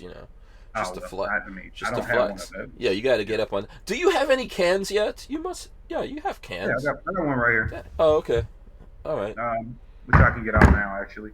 Yeah. So this one is the R2K9 from Microtech actually. Hmm. This is a And 9 Night millimeter. Train says, looks like Slim. What is this? Slim G strap from Neomag? I don't know. Oh, is that the Uh, Microtech can? What? yeah, this is the That. Microtech. Yeah. Oh boy. Yeah, I've handled that thing. That's light. Yeah, full titanium. This thing is awesome, man. That's like a Which special ops can. Oh, he which says, actually, looks like sling strap from Neomag. Is that what that? I don't know if that's what your sling was. yeah, that strap is from Neomag. It's a Century strap. Hmm. And that guy goes great with one of Hold on. my other new puppies. I'm about to Is get this a this. BNT? That what, No, it's not a what is BNT. that? I'm gonna get it all the way on here, then I'll show you. Patience. Not as cool as a BNT, not Is it a nearly. Strybog? Yes. Strybog. Oh, okay. All right. Yeah, but you So changed the handguard though. No, yeah, I did did, you? and I put the Oh, Scorpion lower in it, so it takes Scorpion back. okay. I see what's going on. Looks Um, good. Oh, that looks good. I like that, Kevin. Uh, thank you very much. yeah. Yeah, this is that You know, puppy. but I don't think that can is going to work for you, Kevin Dixie, man. I don't think Why? that's I don't think Why? that's the right can for you. I think you should like you don't need it. You could send that can to me. You think I should just send it to you? No, That's what you think? it looks good though. I love Um, that can. I've shot that can before. I don't know if me and you've done something where we should. No, I did it at the gathering. You didn't go to the gathering, right? The last one. I don't. but No, I don't think so. yeah, I don't think so. Yeah, was it? Yeah, this Yeah, puppy is pretty cool. I will have yeah, this at Iraq Veterans Range Day coming up. yeah. That looks Right, good. right. Right there, that looks good. I think.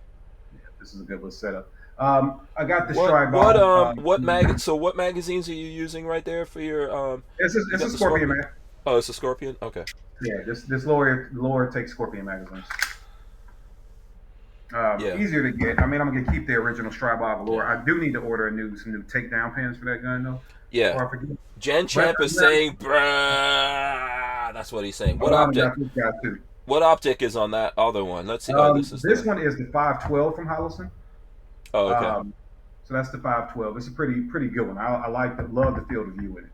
And this is the AEMS from Hollison. That's what that one is sitting on Hmm. top of it. Hmm. And then this is the Scorpion. Yeah. Oh, this I like this hand. Is that the silence? Is that a silencer No, code it's a hand? shroud. This is from Strike Industries. Oh, it looks good. That looks like a little baby silencer code. I was about to say. Yeah, it's just a shroud though. But this is my little trying to get it down here. There we go. Dan hates you says the KD problem solve it trap. Yeah, this That is a looks good little interesting. toy. We took this one out, got it all dialed in.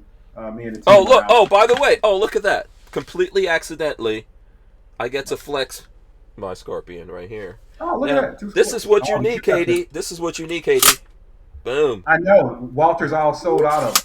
Whoop, Katie. What? I know. Walter's Okay. all sold out of them. Trust me, I wanted to Oh, get one. you didn't. Oh, you need. Did you hit him up? Did you ask him to put one on hold I somewhere? try not to be that. I try not to be that guy because I saw, I was like, I don't want to be the dude to call when clearly. No, you could ask him to put it on. Yeah, they sell all of them that they make. That's the problem. So you Oh got yeah, that's it. I can see why. that looks Um, really good, man. That would be badass if they made a can like that. yeah, that would look good. Yeah, that's my little Scorpion baby, and then I have we got what, 3 minutes left. Okay, I can get one more. Yeah, you're good. Let me get that out the way. Let me try to move stuff. I don't want to knock anything down. Then we have the gun everybody's been talking about. We have The Oh, 64P 365 X macro. Okay. right. What's We got your that. what's your opinion on this, man? It looks good. I put up a YouTube video on it that I want everybody to go watch at the real Right. NOC. Let me see if And I I can want pull you to that go up. watch it. I'm not going to spoil it here because I want you to watch the video and comment, but I give you two things I do not like about this gun.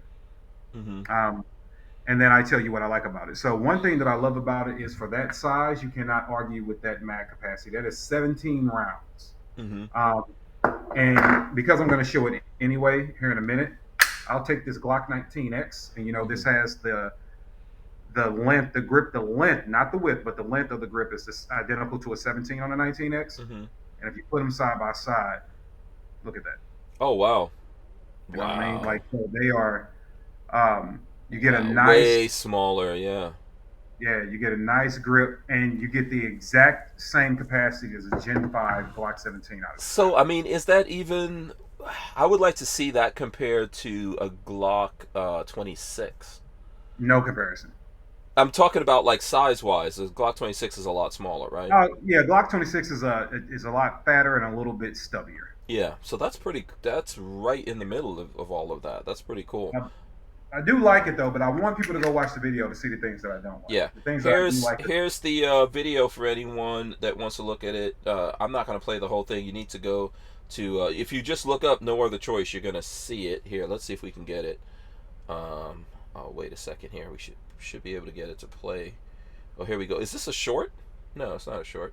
No, it's well, there might be one short on there, but it's actually a video. It should be like 3 minutes long. You rolled some shorts into it. Okay.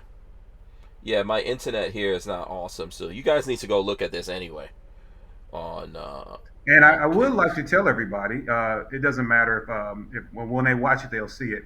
Mm-hmm. I have heard the cries of the internet. I am having more videos coming out, and when you see me shoot the gun, you are watching the target happen at the same time. So I am a Mm-hmm. guy that is showing you my hits on target while the gun Mm-hmm. is being shot.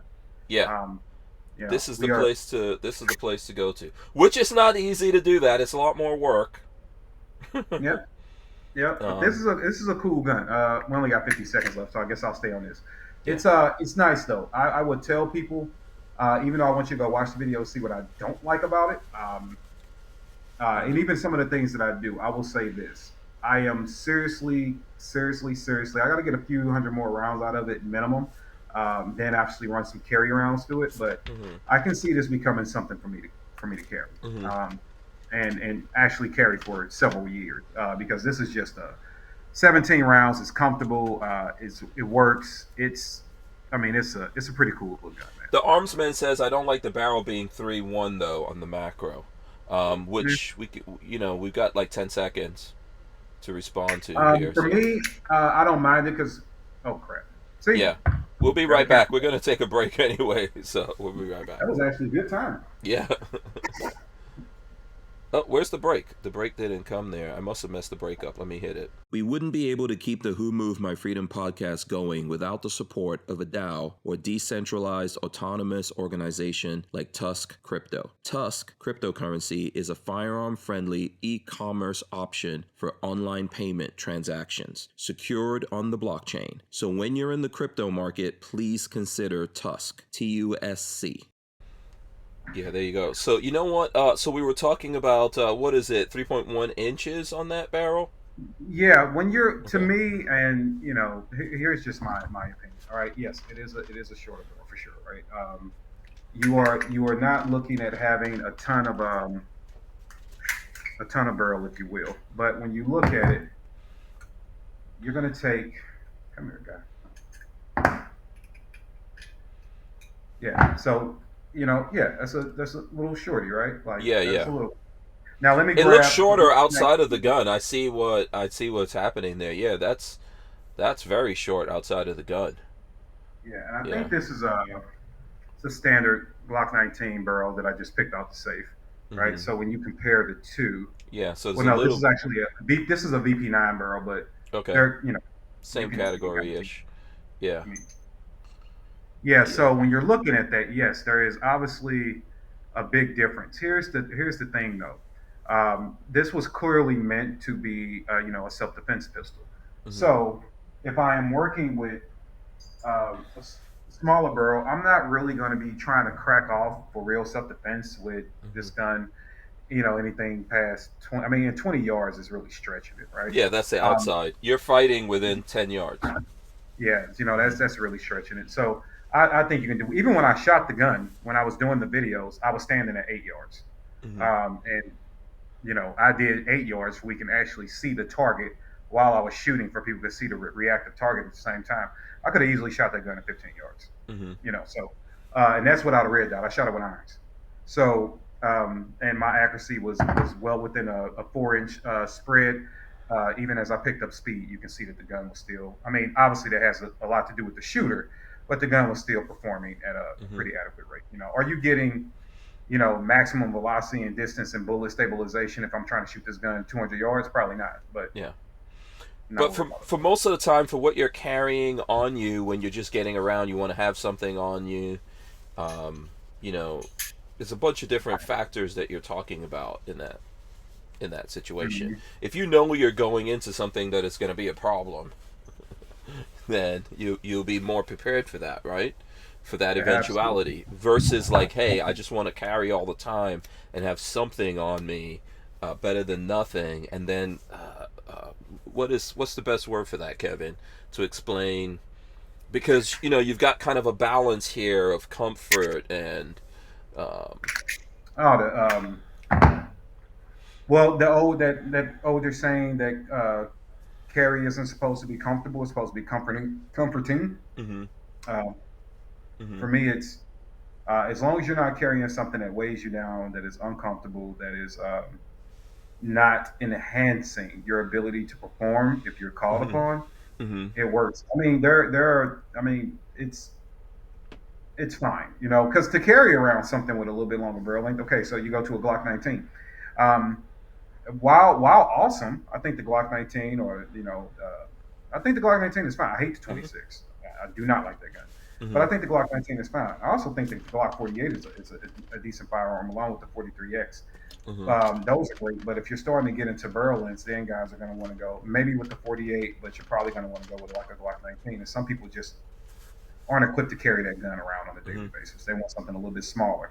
This is much better than going to get a lot of the other options that are out there. Trust me, there are some crappy small options out there in the market. But I think Sid they did pretty good with this gun. Yeah. Well, I was gonna say, so I know there's a lot of stuff out there. What do you think is competitive, you know, in the range of that's out there? I think the Hellcat's in the same class. And Hellcat has their Hellcat Pro, and I know people are obviously mad at Springfield. I'm just bringing up the gun. Hmm. The Hellcat and the Hellcat Pro are obviously in the market with that. I think the Glock 48, maybe not with capacity, definitely still with size wise goes into that. I believe that people are going to be looking at this and comparing it to the M&P 2.0 and whether they should be carrying that, especially the Shield and the Shield Plus. They're going to look at that too. And then you have um, the Jesus, I'm trying to remember the manufacturer of the firearm.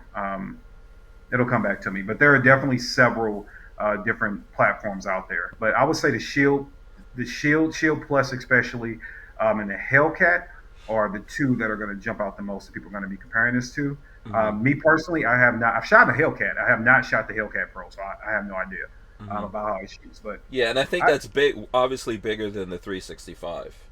That's the yeah, thing. I think the 365 is like too small for my hands. I think and with for this Glock 17 length, I mean, look, you can see, I got pretty big hands, right? hmm And look at my grip on this gun, hmm full, yeah, right? With hmm that's without the mag in it, hmm right? And I'm high up. You can see how I'm making absolute contact with the trigger guard, and that gun is gripped, right? So hmm I appreciate it. So Two hand this grip on it. is this a I see the armsman says I rotate the 48 and the what is it XL SIG is killing it with their modularity with the P320 and the P365 variant. Is this like a P320 with the frame with the fire control group inside or I don't think so. okay. Yeah. Yeah, I think you need there's different size hands. And so It's really not one size fit all with everything out there. I like the P365, but it's just way too small for my hands. I think like Lola likes it better. Patrick, for example, has little baby hands. Mm. Um, Well, if you you got know, little and that's baby hands, here we get you one of these guys. yeah. Get you little German two He's got. shot with Derringer. We get you that. So You what come is up. this one? I was telling you I've never seen it before. Yeah, this is Um, it's a little two shot 9 millimeter the rotator over trigger here. guard is interesting. So you have to hit this. You take this takedown lever here, right? So Hmm. now it's locked. So you take this takedown. I'm doing it backwards on camera. Take Hmm. it and then you flip it open, and that's where you can actually load in the two 9 millimeter rounds. Okay, cool. Right, and then you Do fold you- it back up. and you have to cock back the hammer in order to pull the trigger. Yeah, you lock it and then you cock it back and Right. boom, Oh, that's boom. cool. There you go. Yeah. Armsman says yes, it's the same modular FCU. Yeah, which is cool. A lot of people don't even realize that fire control unit in there is modular. Yeah, So I if haven't taken time to look and see what one it flexes with and goes with because I don't yeah, plan on messing with it. But that is one cool thing about SIG in yeah. general. I mean, think about. I was gonna tell you when you were bringing out all the carbines. Let me see if I could pull up this story because I don't know if you've seen it or not. But what's his name? What's the name of the dude that always wears shorts over at TFB TV? What's the name of the guy from? Someone's gonna tell me the name of the guy from TFB TV. Mm. Um, but yeah, did you see this B&T folding carbine? No, Uh, don't believe that I have. let me see. I can't, obviously, once again, this is from the YouTube video, so let me see. I have to get past the ads here. Um, let me see if okay. So, I'm trying to remember his name right now. It'll come to me here in a second. But if we go through this video here, there's, let me see, here we go. So this is like a carbine that basically folds out. See, here we go. It looks like it's a case, and it could fold Mm. out. Yeah, you know, I'm not gonna get too deep into it, but B&T is actually working on that. I think at one point, was it Magpul was supposed to do it? James Reeves. James Reeves. There you go. Yeah, yeah. I don't think he was in Switzerland, so he wasn't wearing shorts in this particular situation. But let me see if I could pull that up. B&T is working on it, but it's based on a Magpul thing. Someone will tell me what's the name. I think like the FG9. Okay. That's basically this folding type of. No, not the FG9. Someone will tell me what it is. But B&T is working on their version of that. What is it called? I think it's called the B&T Because We Could. Something like that. Because we BCW9, that's what it is. There we go. So I'm gonna try to pull up something on this B&T folding. I'm gonna try to pull it up here for you guys. And where the hell is it? Oh, I can't find it now. I think it's on. I'm just gonna go to the firearms blog. They're gonna have it there. Yeah. Well, while you're looking that up, Yeah. What other guns do you have here while I'm searching for this? My since people think I apologies. hate Glock so much, I actually brought a Oh. Glock Mhm. on. So this is the Glock 19X. However, this one has the ramp jet and the afterburner from Radiant Arms in it. Mhm. So this then that's a Trijicon SRO. That's an Enforce Wild 2. A lot of people are wondering if this thing actually works. The afterjet and the ramp jet and the afterburner. I'm sorry, because Radiant touted a 44% reduction in recoil. Mhm. And I don't know how to measure recoil. I don't have all the scientific tools to do that, but I Mhm. can tell you that the recoil is absolutely minimal Hmm. after adding it. So if you've been thinking about getting it, I actually just sold my last one in inventory before we started the show. The guy bought it like 5 minutes before we started the show, That so looks I'm good. out now. Yeah, they're pretty hard to get, but it's definitely well worth it. They're pretty cool, and it Yeah. does work. It looks almost like a tank muzzle. Yeah. Yeah. So yeah, it looks The like only it's. thing I will warn people about, and obviously when I get it back on the website, I'll post about it. But I'm sold out now. Here's the one thing I will warn people about. You have to be careful with this. So, some people like to come to the front to do their manipulation of the slide. Hmm. You want to make sure if you get one of these guys, you come a little bit back because if you come here It's gonna and burn it you. goes toward any, it will pinch the hell out of you. Ask me Oh, how I know, okay, right? because you Yeah. did it. Yeah, you like really make sure you come back a little bit and get a lot of nice downward pressure because you don't want your hand to slip, go forward, and that slide come and grab you. It's very uncomfortable. Yeah. But yeah, this is one of my newest setups. I like it. That looks good. Yeah, that looks good. So Armsman says, "Nice 19X. Where's the HK?" And Night Train says, "Hank, do you still have the collapsing Glock with the 33 round magazine? I missed out on that when it first came out. I understand they stopped making them. Yeah, they kind of like had to close down because of some bad business practices. But yes, I do still have it, and I love that kind of stuff. And here's that article I was actually telling you guys about on TFB TV, on the website, the Firearms blog. So basically, when you're walking around, it just looks like this. It looks like a case. And you can see the red dot in there, but that's what it looks like, Mhm. KD. That's nice. Yeah. And then you can unfold it, and you got that. I was looking at this video. The only thing with the video, when you're unfolding it, the magazine's not in position. So when you unfold it all the way, you need to make sure that magazine is in there just because of the way that the folding mechanism is. But then, Okay. you know, so you got to slap it back up in there. It's in the right spot, but it's kind of detached, so you need to slap it back in, and then you need to take the magazine out a little bit in order to fold it. But I like the whole idea of that. And looking at the video, that's going to be based on the fire control group that we're talking about that SIG has. Okay. So I think they're thinking right now of whether or not people are going to be able to buy, like, are even interested in buying them, and then they'll make some and put them out there, but it won't be a firearm. And you buy that, and then you put your fire control group from your P320 in there, and now you've got a gun. So you don't have to go through that all over again, but you are going to have to register that fire control group as an SBR. That's my understanding from looking at the video and all that. So I like stuff like Okay. that, man. It's nerdy. Do you like nerdy? Oh, Are you a nerd at all, man? I Come on. nerd out on some stuff. Okay, I but don't like know. nerdy shit, like transforming stuff. Yeah. Well, no. Oh. I like looking at it and talking about it, but I don't do too much of it. I don't know. But I Yeah. do. The last, I didn't unfortunately bring an HK out. I do have another SIG though. It's kind of my favorite gun right now, and it's the 320X5. Oh, Not so are necessarily. you giving away your HKs? Is that what's going on? No, You I'm don't not, want? sir. And no, you may not have them. Oh, okay. So the this one is, it's if you've seen the 320X5 before, you've seen the 320. I like Hmm. this gun though. This is one of my favorite guns to shoot right now. On this one though is something that's new. It is the X300 Turbo by Surefire. Oh, is that what that light is?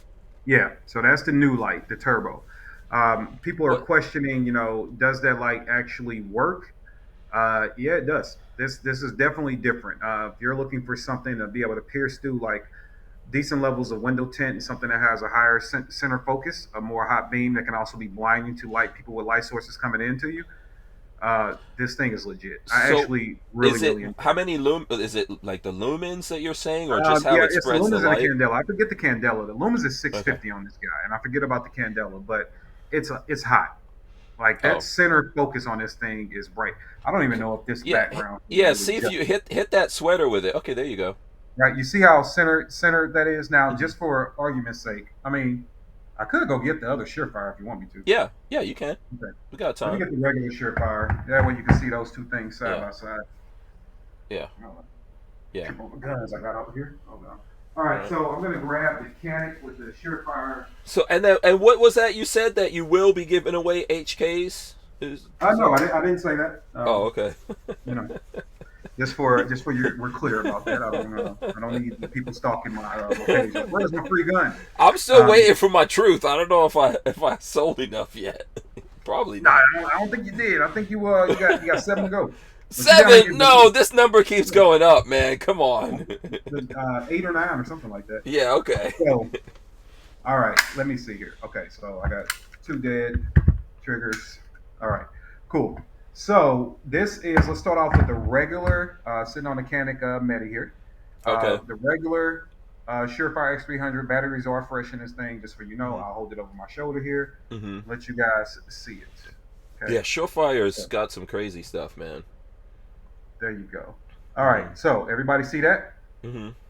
Now I'm going to cut this one off, and I'll bring out the turbo, and then I'm going to do them both together. So here's the turbo. You can see that hot spot In the in the center. middle, Mm-hmm. right? All right, Mhm. now to show you how bright that spot is, I'm going to cut it on and leave it pointed sideways. But I'm going to cut this guy back on. You see it? Let's get it up there. There we go. And then I'm going to bring this guy right over it.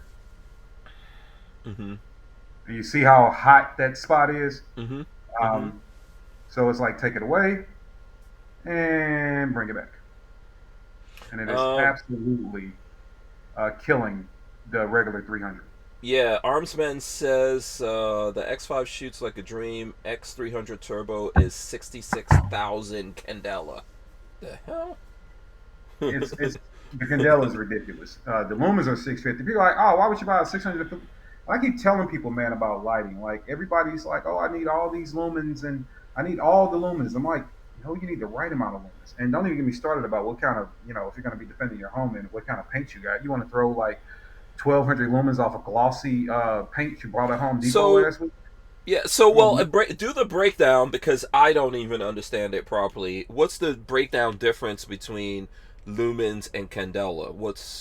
Well, the easiest way to explain it, and forgive my mild dyslexia because I will chop stuff up and reverse it. Yeah, I'm Uh, dyslexic too, the so we're lumens doomed. the lumens are more what you're seeing in the outer spill, right? Mm-hmm. The outer spill. Mm-hmm. The candela is going to be that pretty much that hot spot in the middle, Mm-hmm. right? So think about the candela like the focus, Mm-hmm. if you will. So the Okay. lumens is going to be the spread. So when you're looking at a light, like even though this one has 650 lumens, I tell people all the time, like you have to understand what you're asking for. Like this Enforce Wild one, I believe they tout 1,000 lumens on this one. I believe that's what they say. I haven't read it in a minute, so let's see here. But Mm-hmm. you can That's look at that one, and yeah, then that's decent right there. So you're saying that the lumens is like the halo, but the candela is the core of the light there beam. you go. Yep, that's a Okay. good way of saying it. Okay. And you can even see that this Enforce is brighter than the Surefire X300. Mm-hmm. Mm-hmm. So it goes to show you how technology is even coming about. Mm-hmm. But while we're here, let's see what the X300 Turbo does against the Enforce. And we have like 35 seconds. If we take a break, we'll come back Okay, and we'll let's be see. still on. Boom. Well, okay. That's the Enforce. This is the Turbo. Okay. Let's see here. Ooh, Oh, I think it's smaller but more focused. It looks like. it's more of a focus beam. They're pretty Yeah. close though. Yeah. They're pretty close. Okay. They're in the same range of the to me like the feel of the light that they're throwing.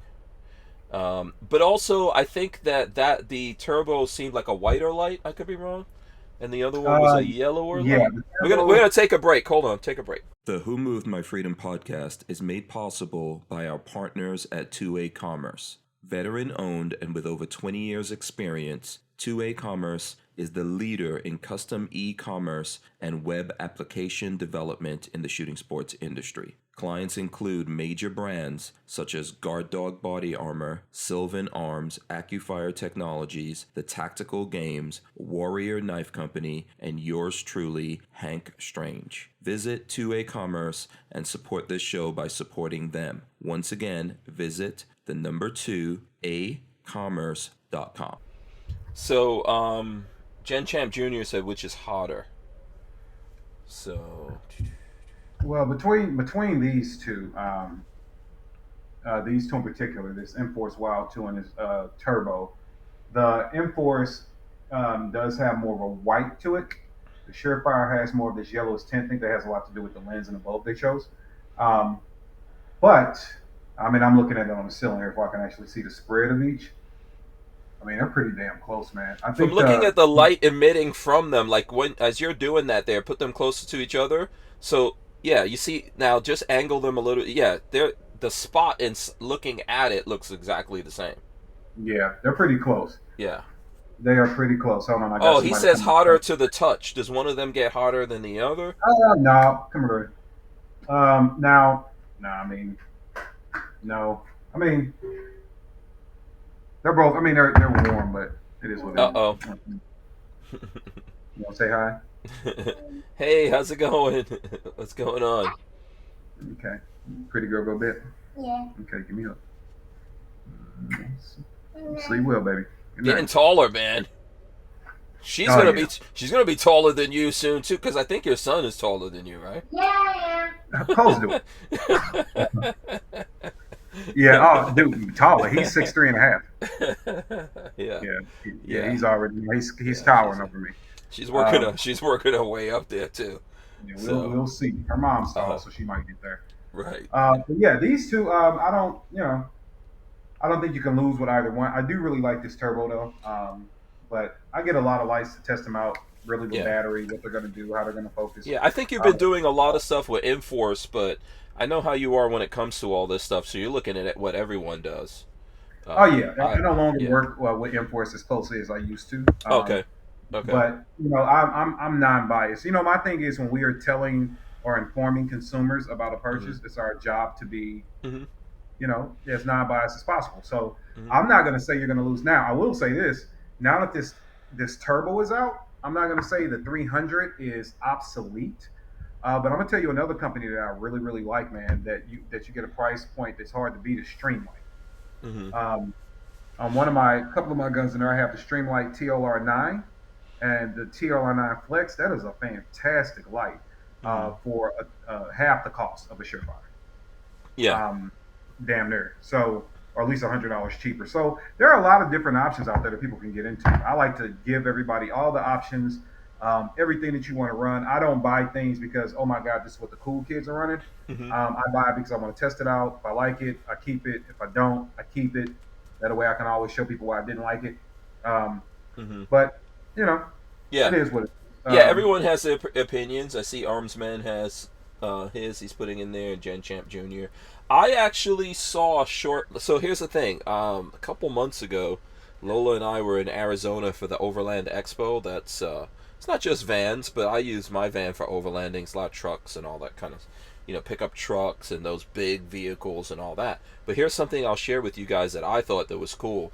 I actually saw a Surefire out there, and I took this picture of this setup they had on this pickup truck, man. Look at that. That's pretty nice. Yeah. So, I think that this was like the only company I saw, and I think this is it a Tacoma or a Tundra? I don't know. It might be. I'm not sure exactly which one, but yeah, this was a nice setup on this. Like, I forgot what they call these. Is it like a bed topper or whatever they call this thing, right? That it's actually lockable and all that. You can flip it open.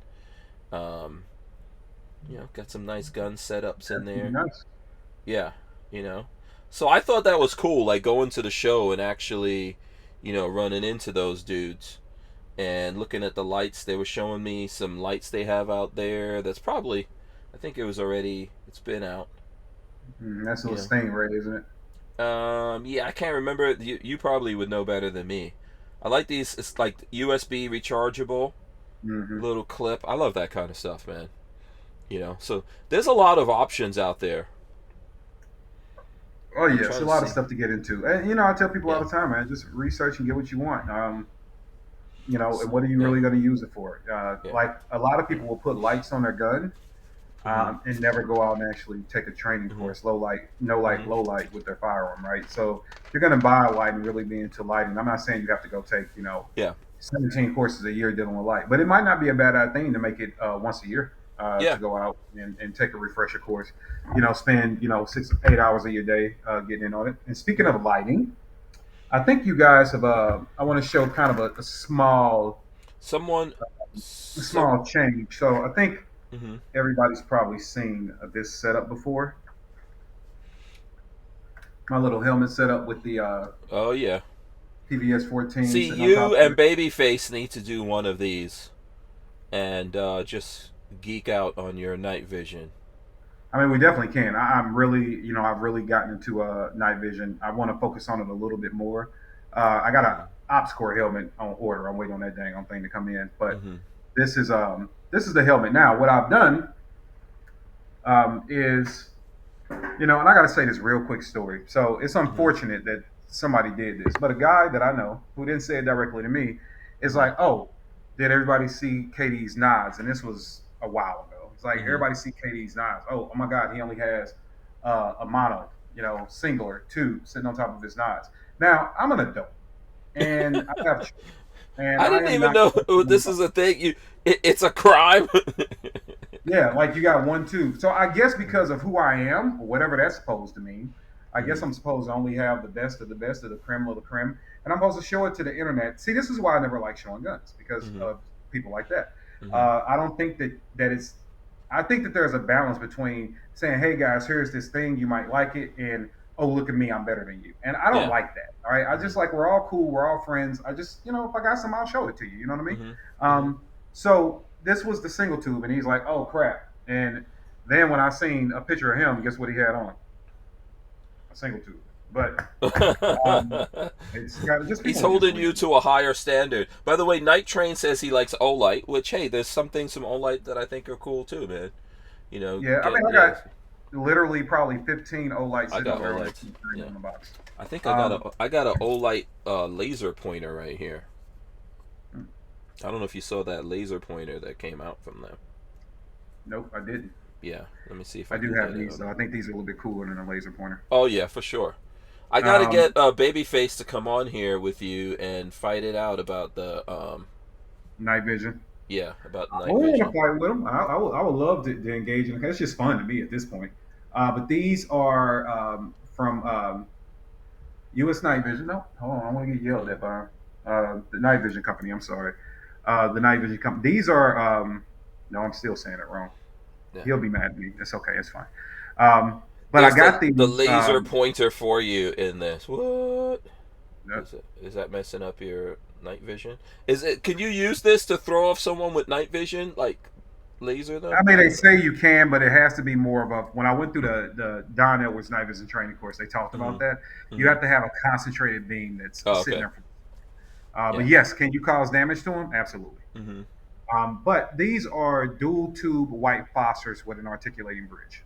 hmm So, articulating simply means both sides move, and when you flip one up, it goes off. Other Yeah. one stays one. You flip them both up, they both go off. And this little gizmo is operated off a single battery. That's cool. Yeah, it's pretty. 42 Chill says BFP will do anything for nods. Is it nods or quads? What did he say?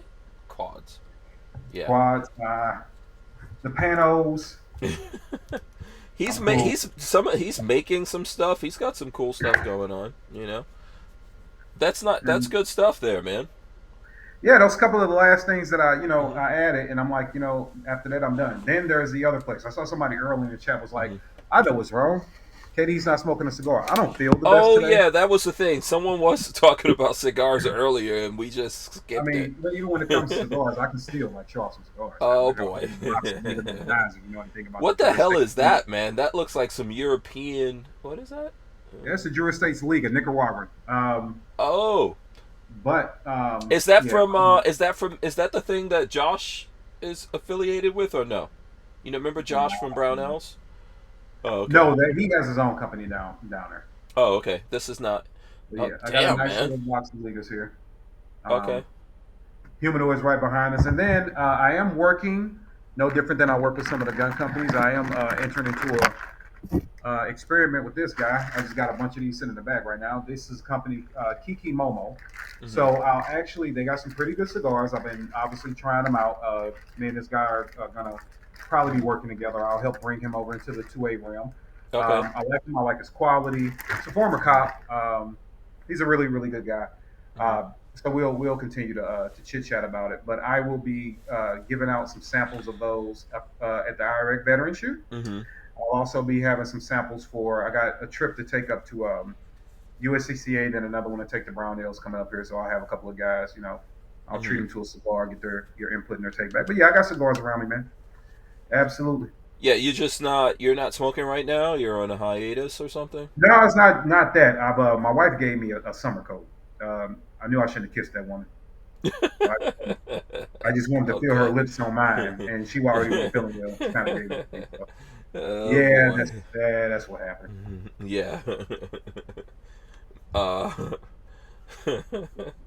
yeah. So I can go Uh, smoke. I mean, I've been thinking about it too, but I'm like, I took right before we started this. I took some nighttime Mucinex, mhm. and Yeah, I I don't can know if tell I'm. you're not as amped up as you know. Oh yeah, because I was already kind of low on energy. Like, man, Yeah. I hate feeling bad. I'm not like drained. Like I can Hmm. obviously be on here, but I'm like, oh, Hmm. I can't really get like amped. And then I took that Mucinex right before we started. And it's like, Yeah, that will knock you down. So listen, have you ever heard of Steyr? I want to talk about Steyr yeah, before we all. get out of here. Yeah. No, there's the AUG, but have you ever heard of the handguns from Steyr? Have you seen the Uh, handguns yeah, like I've seen. this? Yep. Yeah. The B something, ain't Yeah, this is the L9A2, it? Okay. and I'm gonna switch to my phone here so I can show you what I really like about this. Let me go on the camera here. See, I like the sights on this. See those sights? Oh yeah. Now I borrowed this from a friend of mine, but I love that, man. That's really easy for my eye to make that sight picture. Mm-hmm. So I like them. I haven't gotten one yet, but I got him into it because I found like an older version of this a long time ago at a pawn shop, and I didn't buy. I should have bought it. I made the mistake of telling him about it. He went to buy it, and so recently he picked this up. I really like the Steyr pistols. If you're looking for something different out there, I think they're different, but they have some really cool features. And I like the fact that like right when my eye just automatically goes to that triangle up there. I don't have to like think about it, and having both eyes open and all that kind of good stuff. So yeah, I just wanted to share that with you. Yeah, I You know, remember those yeah, ones. Yeah, they're cool. yeah, yeah. I don't know if you've like shot Like, these a lot or anything like that. I'm gonna do some videos on it for people. yeah, I hate the sights. Oh, you don't like that triangle They thing. bother me. Yeah, man, they Okay. bother me for whatever reason. I Hmm. guess I'm just used to the traditional. Hmm. But like standard Glock sights bother the hell out of me. I Okay.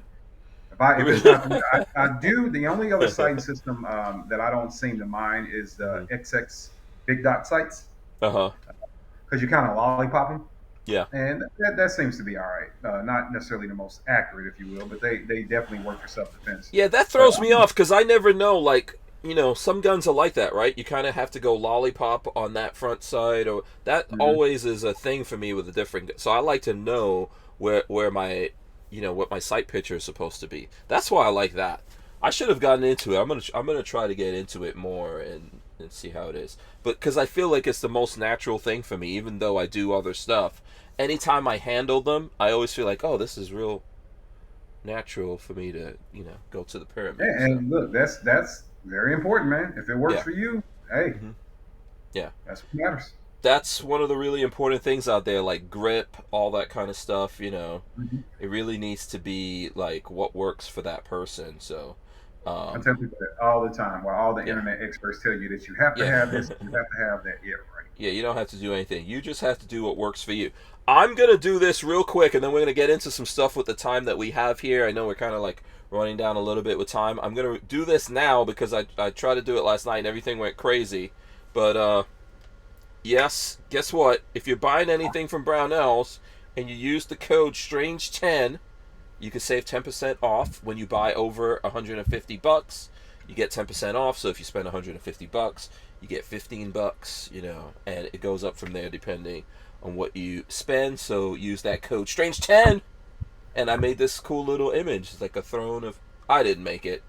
This thing that I have that does these little bitmoji things to me did it. So just want to remind everybody out there when you're doing all your shopping and all that kind of stuff. to do that. Let me see. I'm trying to. There was something I meant to ask you, Katie, and I'm forgetting.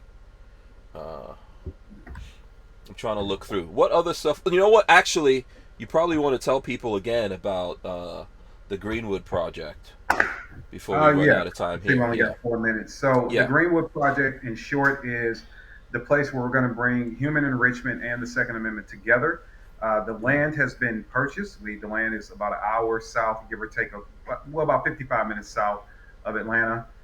We got 40 acres out there that has already been purchased. Now we're looking at the development of the acreage. One side to put the community center, where we're going to be hosting all the classes, reading, writing, financial literacy, civics classes, constitutional awareness courses, family firearms training, all things that don't require the gun to go pew pew, along with a child care center.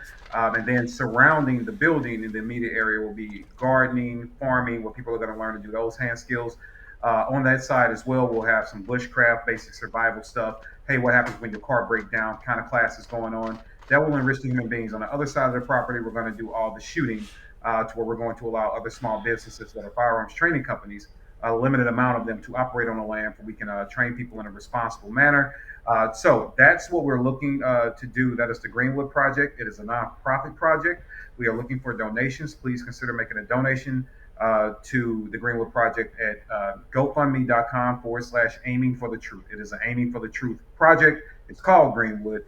But if you go and make the donation, I will be greatly appreciative. And, we can get a lot of people out on that land and get a lot of people more skills, for they can become more reliant, more educated, and get them versed in the Second Amendment at the same time.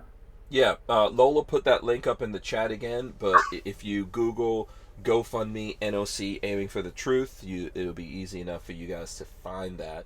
Why is it called the Greenwood Project? Greenwood, Tulsa, Oklahoma, Black Wall Street, the riot in Tulsa, Oklahoma, that killed hundreds and hundreds of black folks. That suburb, if you will, was also called Greenwood. Hmm. So people say Tulsa, Greenwood. It had a couple other names. But the Greenwood Project is what I'm titling it, because we're rebuilding what was lost. Okay, very And good. so Yeah. it is a way to rebuild what that community was. And for people that don't understand, one of the things about Greenwood, Greenwood was segregated by force, but they also openly welcomed anybody from what they called across the railroad tracks Hmm. to come participate in Greenwood. They were forced into that area to segregate, because that's what you did back then. But they Okay. welcomed everybody, Native Americans, white people, and they just were trying to build a strong community. And unfortunately, it was taken away because of hatred. So we just want to rebuild that, a place where everybody can come, everybody's welcome. Everybody can come and get the information. Everyone can come get the knowledge. The difference is, this time, try to burn some shit down and kill hundreds of people because of what they look like, and see what happens. Right. It's not gonna go good. Um, where is it located? Are you talking about that yet or not yet? Yeah, it's an hour south of Atlanta. Okay. All right. Yeah. Yeah, south So, of Atlanta. like, rough time wise, when are we gonna start seeing things here? Depends on how donations go, man. But I would Okay. like to. I will be out there running firearm training classes within the next 5 to 6 months.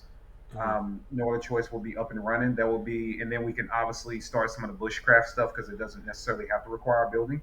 But I would like to see this project with the building and at least half the berms. We want to do 12, half the berms built within the next calendar year.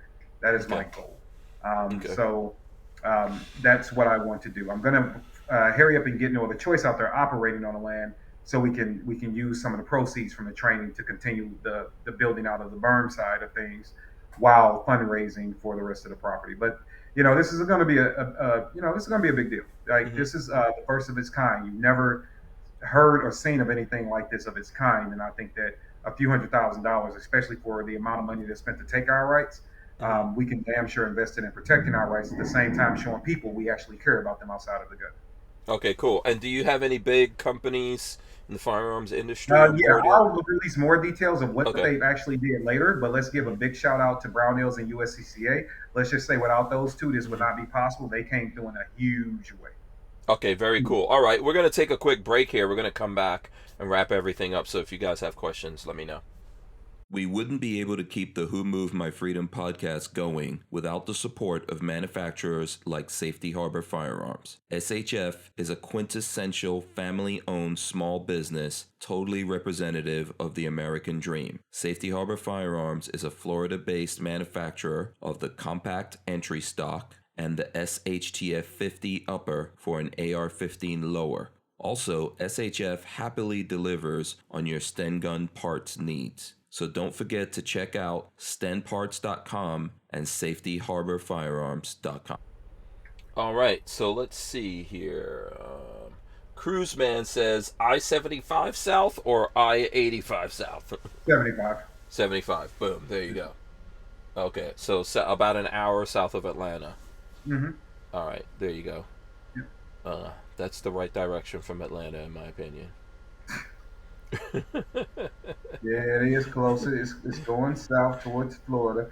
Actually, the funny thing is, we aren't going to be too far from some guys that I anticipate using it a lot, even for content creation. Mm-hmm. Oh, who would that be? I have no idea. I don't know if I want to say it because I don't want to start giving like what highways people live off of. You know what I mean? Yeah. Yeah, you guys can figure that out on your own then. What other stuff do you have going on, man, before we wrap up here? That was literally it. I am about to get on this 6-week travel schedule starting next week after the holiday. Going to do some pretty cool stuff with the family up at USCCA. We got some content to create, some training they want me to go through to see how I feel about it. Some of it developed by some friends of mine. So it'll be interesting to go through it and see what I think about it. I'll be up there creating some content, doing good stuff with them. I'll come back home for a couple of days and I'll shoot over to Barnauls for a private thing we're going to be doing over there. And after being there for a little while, I will actually come back home and then I'm going to take me a little mancation, with 3-day mancation. Then I come back and I will be hitting the Iraq Veteran Shoot. After Iraq Veteran Shoot, we'll be at Hard Ready with Fit to Fight up in North Carolina. That is basically 3 days of different martial art instructors kicking your ass. Pretty much what's happening. I'm going to get beat up for 3 days. And then after that, I'll be returning to the Burlington, North Carolina, Burlington, North Carolina, to run a weekend of training. And in September, I'll actually be in Waverly, Minnesota, running some training again, too. So, yeah, those are the things that I have that are going to keep me moving for the next 6 weeks. And other than that, fundraising, putting up content to give people the stuff that they want, pissing off politicians like I normally do. I made a couple of them mad here in Georgia recently, but they also, I tell people all the time, like you have to get at people a certain way. So I also had one of the people that's running for Congress in my district actually request a phone call with me. Okay. So we had a nice hour-long talk about gun rights and a different way to do it. And what I pushed on him, what I said, we need more programs instead of policy, and you're ignoring programs and you want to go straight to policy, which to me is lazy, and you're not actually trying to address the issue. So you can be anti-gun if you want, but if you want to work on some programs that reduce violence, I am full support of you. And I sat on the phone and we had a nice, very respectful conversation. And at the end I said, hey, I'm glad that you're listening, because they did listen. So I'm glad that you're listening, and just understand, if you keep going down this anti-gun path, then I go from being someone you can reach out to for a resource to being your political enemy. So be aware of that. But Georgia politics is hot right now, right? I mean, some big battles going on out in Georgia. So. Yeah, and I spend a lot of time on the phone with political representatives or their parties. I don't talk about it a lot, because one thing about it, when you come out and you talk about it, then they're hesitant to reach out because they don't want like everybody to know, right? But I tell people all the time, like, I spend a lot of my day doing things that people wouldn't believe when it comes to fighting this fight. That's why I'm a big fan of everybody has their job, everybody has their responsibility. Noor put something up in a video the other day that I really, really respected. And he said the Second Amendment community is one of the bad things about it is anti-gunners come together in unison and understands that everybody has a job to do for the ultimate goal, right? They all understand you play this position, you do that job well, we'll support you, because we all have the same goal. In the Second Amendment community, we have a tendency of saying, hey, Hank, you should be a firearms instructor, an advocate, a YouTuber, a podcaster. You should do all the interviews in the world, and when we expect you to do everything, you also should be stomping the ground, fighting for it. You should go into the poorhouse while you're doing it too, right? Like, let's Right. never make any money doing this stuff, right? Hmm. And the other side doesn't have that kind of viewpoint. So that's why a lot of times I tell people, like, I know what a lot of people are doing behind the scenes that people don't see, that they don't talk about. Hmm. So when people are asking for support, really consider it. Because I'll be honest with you, man, we're getting our ass kicked right now. And the fundraising thing, forget about it. Yeah. Here I am. This will take me a minute to get this $300,000 raised for this land. Let me ask you a real question, and I'm not trying to get into a pity party here. Hmm. If an anti-gun group started up today and piggybacked off a tragedy, how long do you think it would take them to raise $300,000 to I take our think land? they would have 3 million easy. In a week, Yeah. right? Yeah. Where I'll be fighting for probably the next calendar year to get this community to get involved in a unique project that does so much on the humanitarian side of things, and does so much for the Second Amendment. It will take me a long time of constant preaching, because I love everybody, and I know that we scream and yell. We are some of the laziest MFers in the world, Hmm. because we are on the side of righteousness, and Hmm. we are right. We are on the side of right, that Hmm. we think that we have to do less work, and we don't realize just how bad we're getting beat, because the people that want to take their gun rights away don't mind donating $50, right? Hmm. They'll make sure they do it. They don't Hmm. mind going after companies and pressuring companies to donate money, Hmm. right? We don't do that in the Second Amendment community. Like, even if you don't have the funds, which most people don't, ain't nothing wrong. That company that you always buy your stuff from, hit them up and say, hey man, send them an email, Hmm. and say, hey, there's this thing going on, I think you guys ought to be aware of. And hey, I've been supporting you for 8 years. I would love to see, some of the proceeds you made for me go to support missions like this, and put it in an email. You Hmm. can do that, and then that'll start diverting funds. Because trust me, Levi was paying their employees on the clock to go off the clock and Hmm. protest to take their gun rights away. Hmm. But we can't even get Second Amendment advocates or people that support the Second Amendment to email and write a company to say, hey, you should go support this Greenwood project, but let Daniel Defense piss you off about something he said in Congress. Then you'll make all kind of memes about boycotting them, but you won't construct the email to say, go support the things that are pushing us forward. We got to get our shit together. Yeah, the memes, and throwing stuff up online is, is easy to do. Dan Hates You says I spent all my money on a boating accident. The truth of the matter is that everyone, like how you're going through doing this facility, right? First of all, Mm-hmm. everyone is not built to do what you're doing there. I know, knowing you personally, I know that you are built to do that, and I think people need to recognize those kind of things. If there's someone who has the wherewithal to organize, put the stuff together, run it, and all of that, folks looking at that shouldn't go, "Oh, I'm going to start my own thing." No, do what you could do to help get that person going. Even if it's like sharing that person's thing, or talking about their message, or helping to introduce them to a company, or whatever it is, so that you make that happen. Now, you're not necessarily gonna get the credit or whatever it is for it, but in my opinion, the universe knows what you're doing. Like how you're talking about what's going on, what you're doing behind the scenes and all that. The universe knows. Everyone doesn't have to know. So when we're looking around, we need to recognize people for what they have an aptitude to do and what they're already on the path doing. And then we need to get together and help them. And I think, I didn't see exactly what Noir said about that, but I agree with that.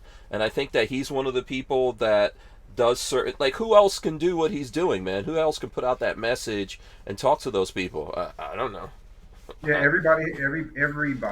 There are people that you reach that I can't reach, Right. right? There are Mm-hmm. people, and then vice versa. Mm-hmm. Everybody. I don't have the stamina. You're pushing in on 1,000 episodes. The stamina to do that is amazing, Mm-hmm. right? That's not necessarily my lane. My lane is to do other things. Your Mm-hmm. lane is to do other things, to reach people in different ways. And Mm-hmm. the only thing I push back on the Second Amendment community, which, let's be honest, is a community that hates to be corrected. They Mm-hmm. hate to be talked to. They hate to say, hey, you're doing this wrong. Well, guess what? Mm-hmm. Tough shit. Mm-hmm. Um, we need to organize and be more structured. We are very, very dangerous when we're pissed at somebody. Mm-hmm. We are a dangerous group of people to be mad at you, especially if we think that you're on our side. Oh, we'll boycott, we'll burn, we'll let you know we are displeased. And I'm not saying that should change.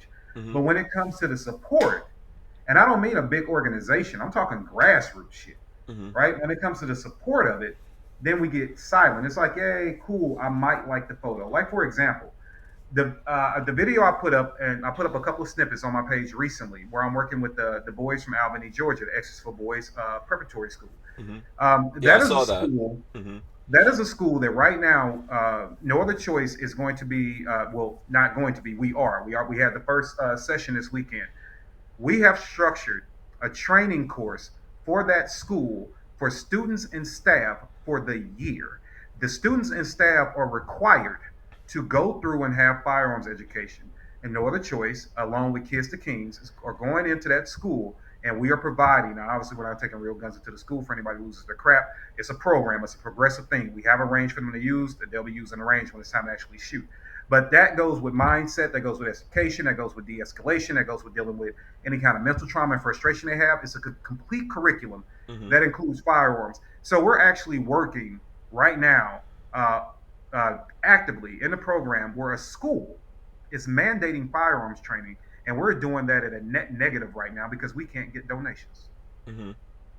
Wow. That's Okay. laziness. Hmm. That is absolutely ridiculous.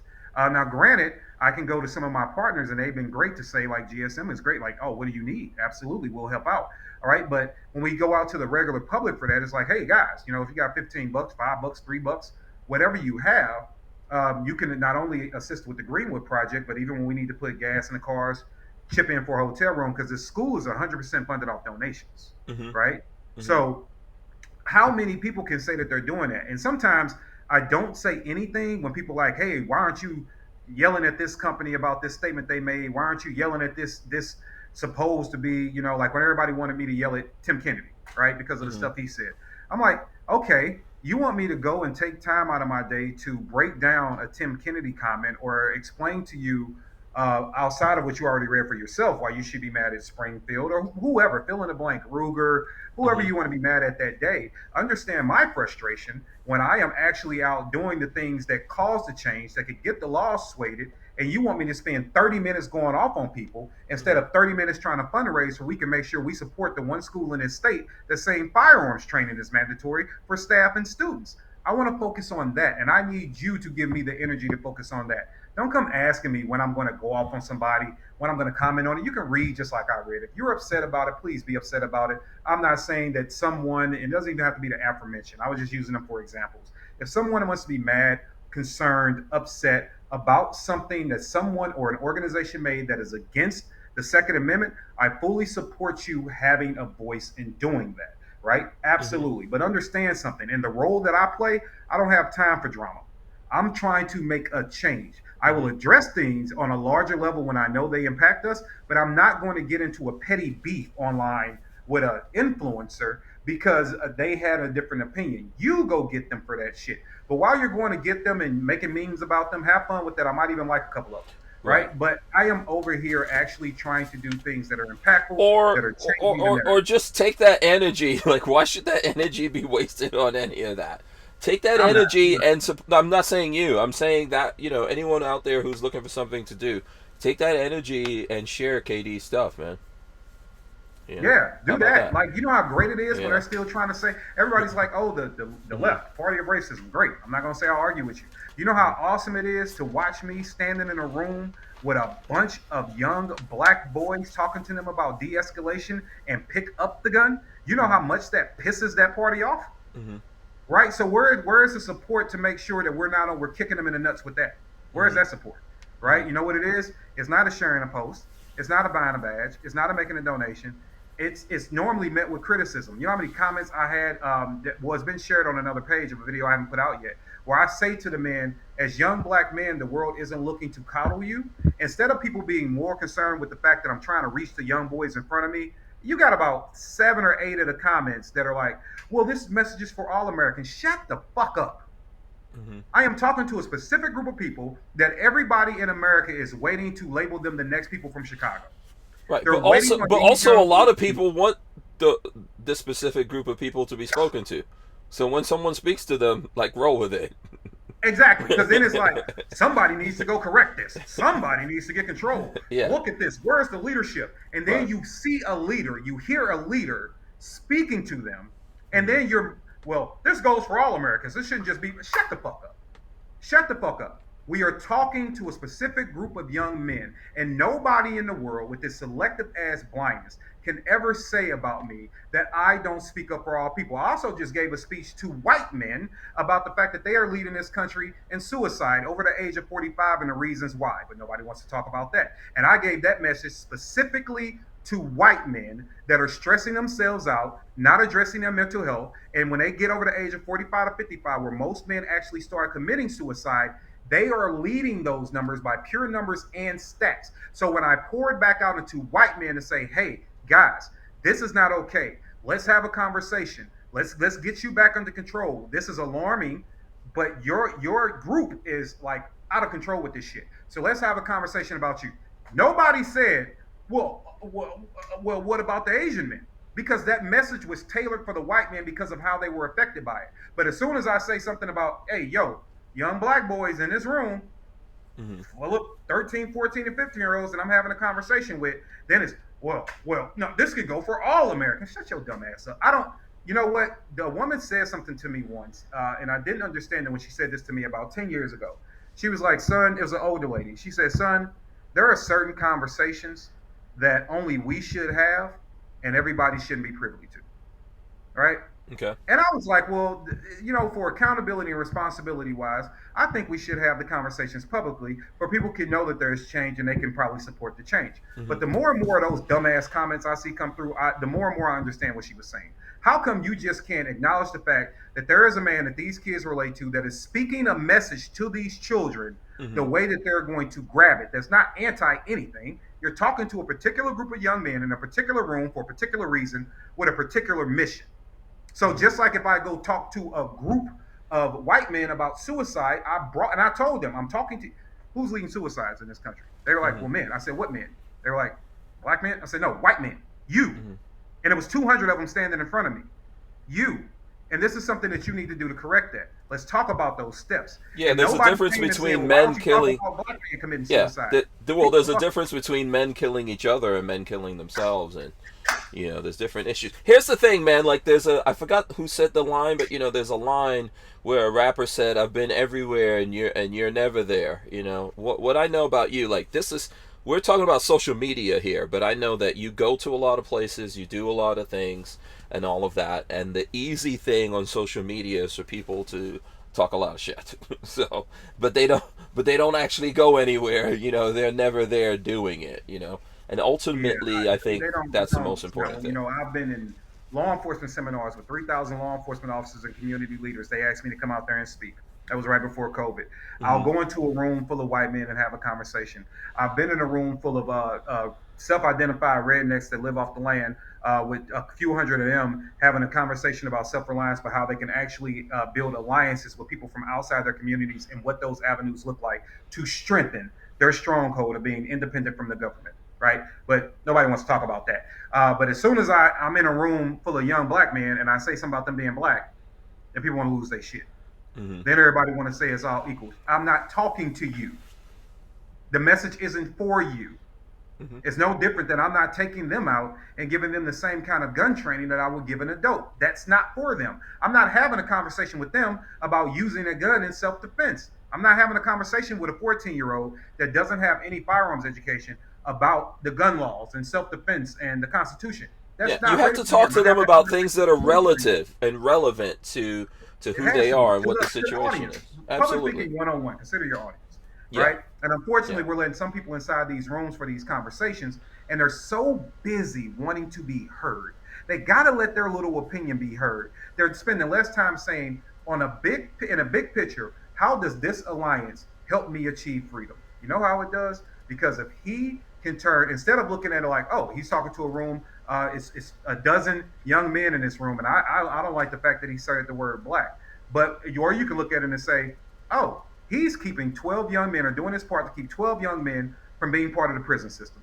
He's doing his part to 12 young men in this room. 10 of them might become staunch Second Amendment advocates because now they've been learning about guns since they were a kid, and they're not going to let somebody take their gun rights, right? Like, it's so many different ways you can look at it, but people choose. Like I said before, people will pick the poison, the selective poison, to support their bias, instead of drinking the truth to challenge their own narrative. They will do it every single time. They don't want to listen. They don't want to be constructive. That's why I said, in this world of all these adults with all this technology, smartphone, this, smart tablet, that, and all that shit, we are selecting to be idiots. We are choosing to be dumbasses because there's so many different ways you can look at it. I don't have anything to say when one of the people out here in the world gets up and they use their motivational platforms and they talk about military veterans. I don't have anything to say. I don't ask them, well, what about the person that never served? I don't say that. I don't go to the breast cancer march and say, hey, what about liver cancer? Mm-hmm. Like Yeah. let people be great at what they are great at in the moment that they are there. You don't know what they're going to talk about the next day. Why do people have to be so one-minded? Everything is not simple, right? You can absolutely tailor your message for different people. So I don't mind it when the guy that is a military vet, Navy SEAL or whatever he did, is out giving motivational speeches. You know why? A, because he's helping people. Two, there are a whole lot of people that wanted to be that motherfucker in their life. Whole lot of people that wish they served like he served. So they're looking at him and they're listening to his message. And there's a lot of kids that are about to go serve that are listening to his message. So he is doing his part to build up new servicemen in this country, or do his part to make sure that people out there running businesses, running families are stronger and better. I don't have anything to say to that man about the fact he's using the military as a carrot to get them into the message, into the room where he can help them. So I don't get why the fuck other people don't give me the same respect. I don't know either, man, but here's what I would say. I think that one of the problems with social media is that people can multiply their numbers. The people who are ignorant like that are not as much, it's not as many people as we think.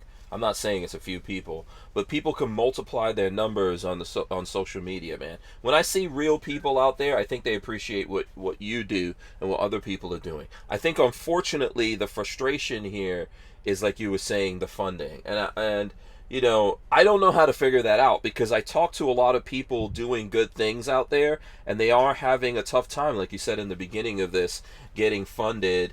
And I don't know. We've really got to spend some time on that. I would go to more events, especially in the firearms industry, if we spent more time focusing on that, even than shooting the guns. Which I love shooting the guns. I love looking at the guns and talking to the people that make the guns and all that. But I think we need to figure out how to finance this revolution that we want to happen. And there's lots of people like yourself doing the work. However, feeling frustrated because the proper support is not out there. So we've got to figure that out. I don't know, man, how we do it. I don't have answers for that. Definitely interesting. Can I show this one thing before we go? Yes, absolutely. What you got? So here's just an example of the hold on, let me go back to it. Here it is. Okay. I don't know if they'll be able to hear the audio, but I just want to share this. Let me turn this thing up. Let me. This is the talk that I'm talking about.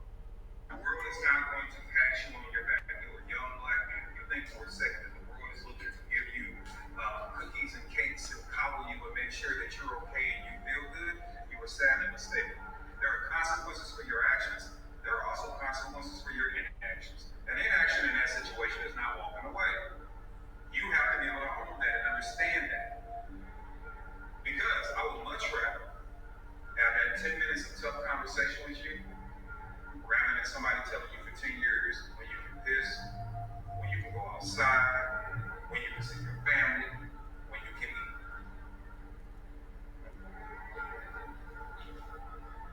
Good to go? Yeah. All right, so that's cool. That was a conversation around de-escalation.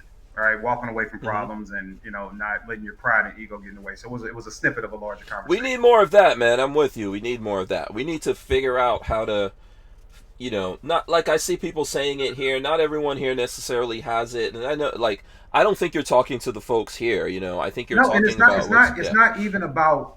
It's just support is not always monetary. Yeah. Right. Mm-hmm. I can't monetarily support everything that I believe in. Mm-hmm. I can't. But you know what I can do, and what I have done before? When I wanted some people, right now, when I want some people missions that are supported, I will write companies or talk to companies that I think align with them. And I'm like, hey, are you familiar with? Do you know, understand Or as you've seen, I will like with the stogies and straps when I was doing all the IG lives, I bring all kind of people on my IG live Hmm. because hey, I can't give you the monies like the Felons with Firearms organization. Hmm. I did pay for one felon to have his gun rights restored. I absolutely did pay for that. Hmm. But I can't pay for everybody. But what did I do? I introduced them to my audience because it's a collective of people, and maybe one of them can help you next, right? Hmm. So I introduced you to over 30,000 people. So I'm not trying to guilt trip people into giving away money. Do not take it that way. Got Support it. comes in many different avenues, and you can show support. You should. Hank is being supported just by you being in the chat. Hmm. That's support. Hmm. Sharing a video is support. Telling your friends about it when you're out talking, amongst each other is support. I had one guy where I'm going to actually be having a meeting about potential donation. He's a maintenance worker, but he happened to tell his company, like, hey, this is this cool thing I think you guys should get behind because it involves kids and doing the right thing. And now I got a meeting set up with them in 2 months, and they're a fucking maintenance company. And Hmm. it was just a guy that just said it, right? Hmm. So support isn't, hey, you don't give, myself, Hank, Maj Teray, or whoever you want to name. If you don't give us $100, you suck. I am not saying that, brother. Money is a real thing. We all got families. We all got lives to live. Inflation is still kicking us in the ass. We're just now getting down to some decent gas prices. Like shit is crazy. I am not saying that. When I say support, it's not all about the finances, but you will be surprised, you as an individual, what kind of avenues you could create just by opening yourself up to be a sharer of the word, a spreader, Hmm. a person that spreads the message. Interact on posts, right? Because even every time you interact on a post, you ignite the algorithm, Hmm. right? It's seeing that more people are seeing it. If you share it, the algorithm is ignited. Like Right. you're a part of that, and so you are part of the collective people that come back, and maybe they do have the disposable income, right? So it's teamwork. Hmm. It's teamwork. Yeah. It doesn't have to be monetary. Absolutely. I think I agree with that. All right, listen. We're gonna wrap it. I know obviously we're over, but I think it's good stuff. I think it's worth going over, and I know folks appreciate it out there, Kevin Dixie, and I know Oh, people appreciate you. When I see people often say to me how much they appreciate you and what you're doing. I feel the same way, and I know that it's really important that we figure this stuff out because you know this is a big part of the solution to the issues that a lot of us are having and we're frustrated with in our world. So I think it's thank you, felt sir. and everyone feels it out there. Here's what I'm gonna do. I'm gonna run in the end, and we're gonna come back and do words of wisdom. Do you just want to tell people one last time here before I do that, like how they can communicate with you or where they should go to? What's the places? Sure. You can find me at The Real NOC for no other choice. The Real NOC on all your social media platforms. I am the most active on Instagram, in all fairness. I am the most active on Instagram, but we're also starting to put some videos and shorts and stuff up on the YouTube channel. So go check that out. We also have the podcast, Stogies and Straps. And the tagline of Stogies and Straps is bringing back a dope conversation. So Stogies and Straps on YouTube and Stogies and Straps on Instagram. It also has a TikTok page. Stogies and Straps, where we are having cigars. We have various guests come on, and we're talking about the heavy issues in a very calm, relaxed manner. With the cigar, with the drink, and we're just talking and trying to see what kind of, you know, conversation can be brought forth. So definitely Stogies and Straps. Email us at info@nootherchoice.com if you have any questions. You can also shop for swag like the Don't Mandate Me to Madness, Surefire X300 Turbo, magazines, all kind of lights, a lot of stuff that you need over at nootherchoice.com. You can also sign up for our training classes at nootherchoice.com. And all the support from nootherchoice.com, no matter what you buy, no matter what you spend, from training classes to swag to accessory for your firearm, all that goes back to our Aiming for the Truth. All proceeds go back to Aiming for the Truth, and they're going to help fund this Greenwood project we're trying to get going. So you can get a class and help out with the project. You can order a light and help out with the project. We'll greatly appreciate it. Or just go watch one of our podcast episodes, give a comment, kick the algorithm up. That'll be greatly appreciated. Absolutely, and this kind of passion is why I do this podcast. Tomorrow night we're gonna have Joanna Latina locked and loaded, Mm-hmm. so be ready for some more passion here. But I do really appreciate where you're coming from, Kevin Dixie, and I'm glad we met a long time ago, man. I've never regretted that. You're a Yeah, good Shot dude. Show in Atlanta. Years ago. Yeah, I Yep. remember that, man. That's very vivid in my memory, so I appreciate that. I'm gonna run in the end, and we're gonna come back, and you're gonna hit us with the words of wisdom here. So here we go. All right, guys, we are going to be back tomorrow with Latino Locked and Loaded here on the show. We're going to rip the audio out of this, throw it up on iTunes. It's going to be on Audible, all your favorite places to get your audio podcast from, including you can go to hankstrange.com and get it over there and listen to it at any time.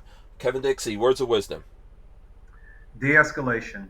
We live in a world where you have a lot of sensory input coming into you via your phone. You still have your family. You have your natural frustrations. You have your own self to deal with. You have work.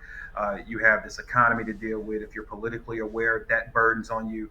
The point of the story is that a lot of things can become a burden on you, and sometimes we don't realize just how heavy our load is, and we go out into the world and we don't realize just how much of a ticking time bomb we are.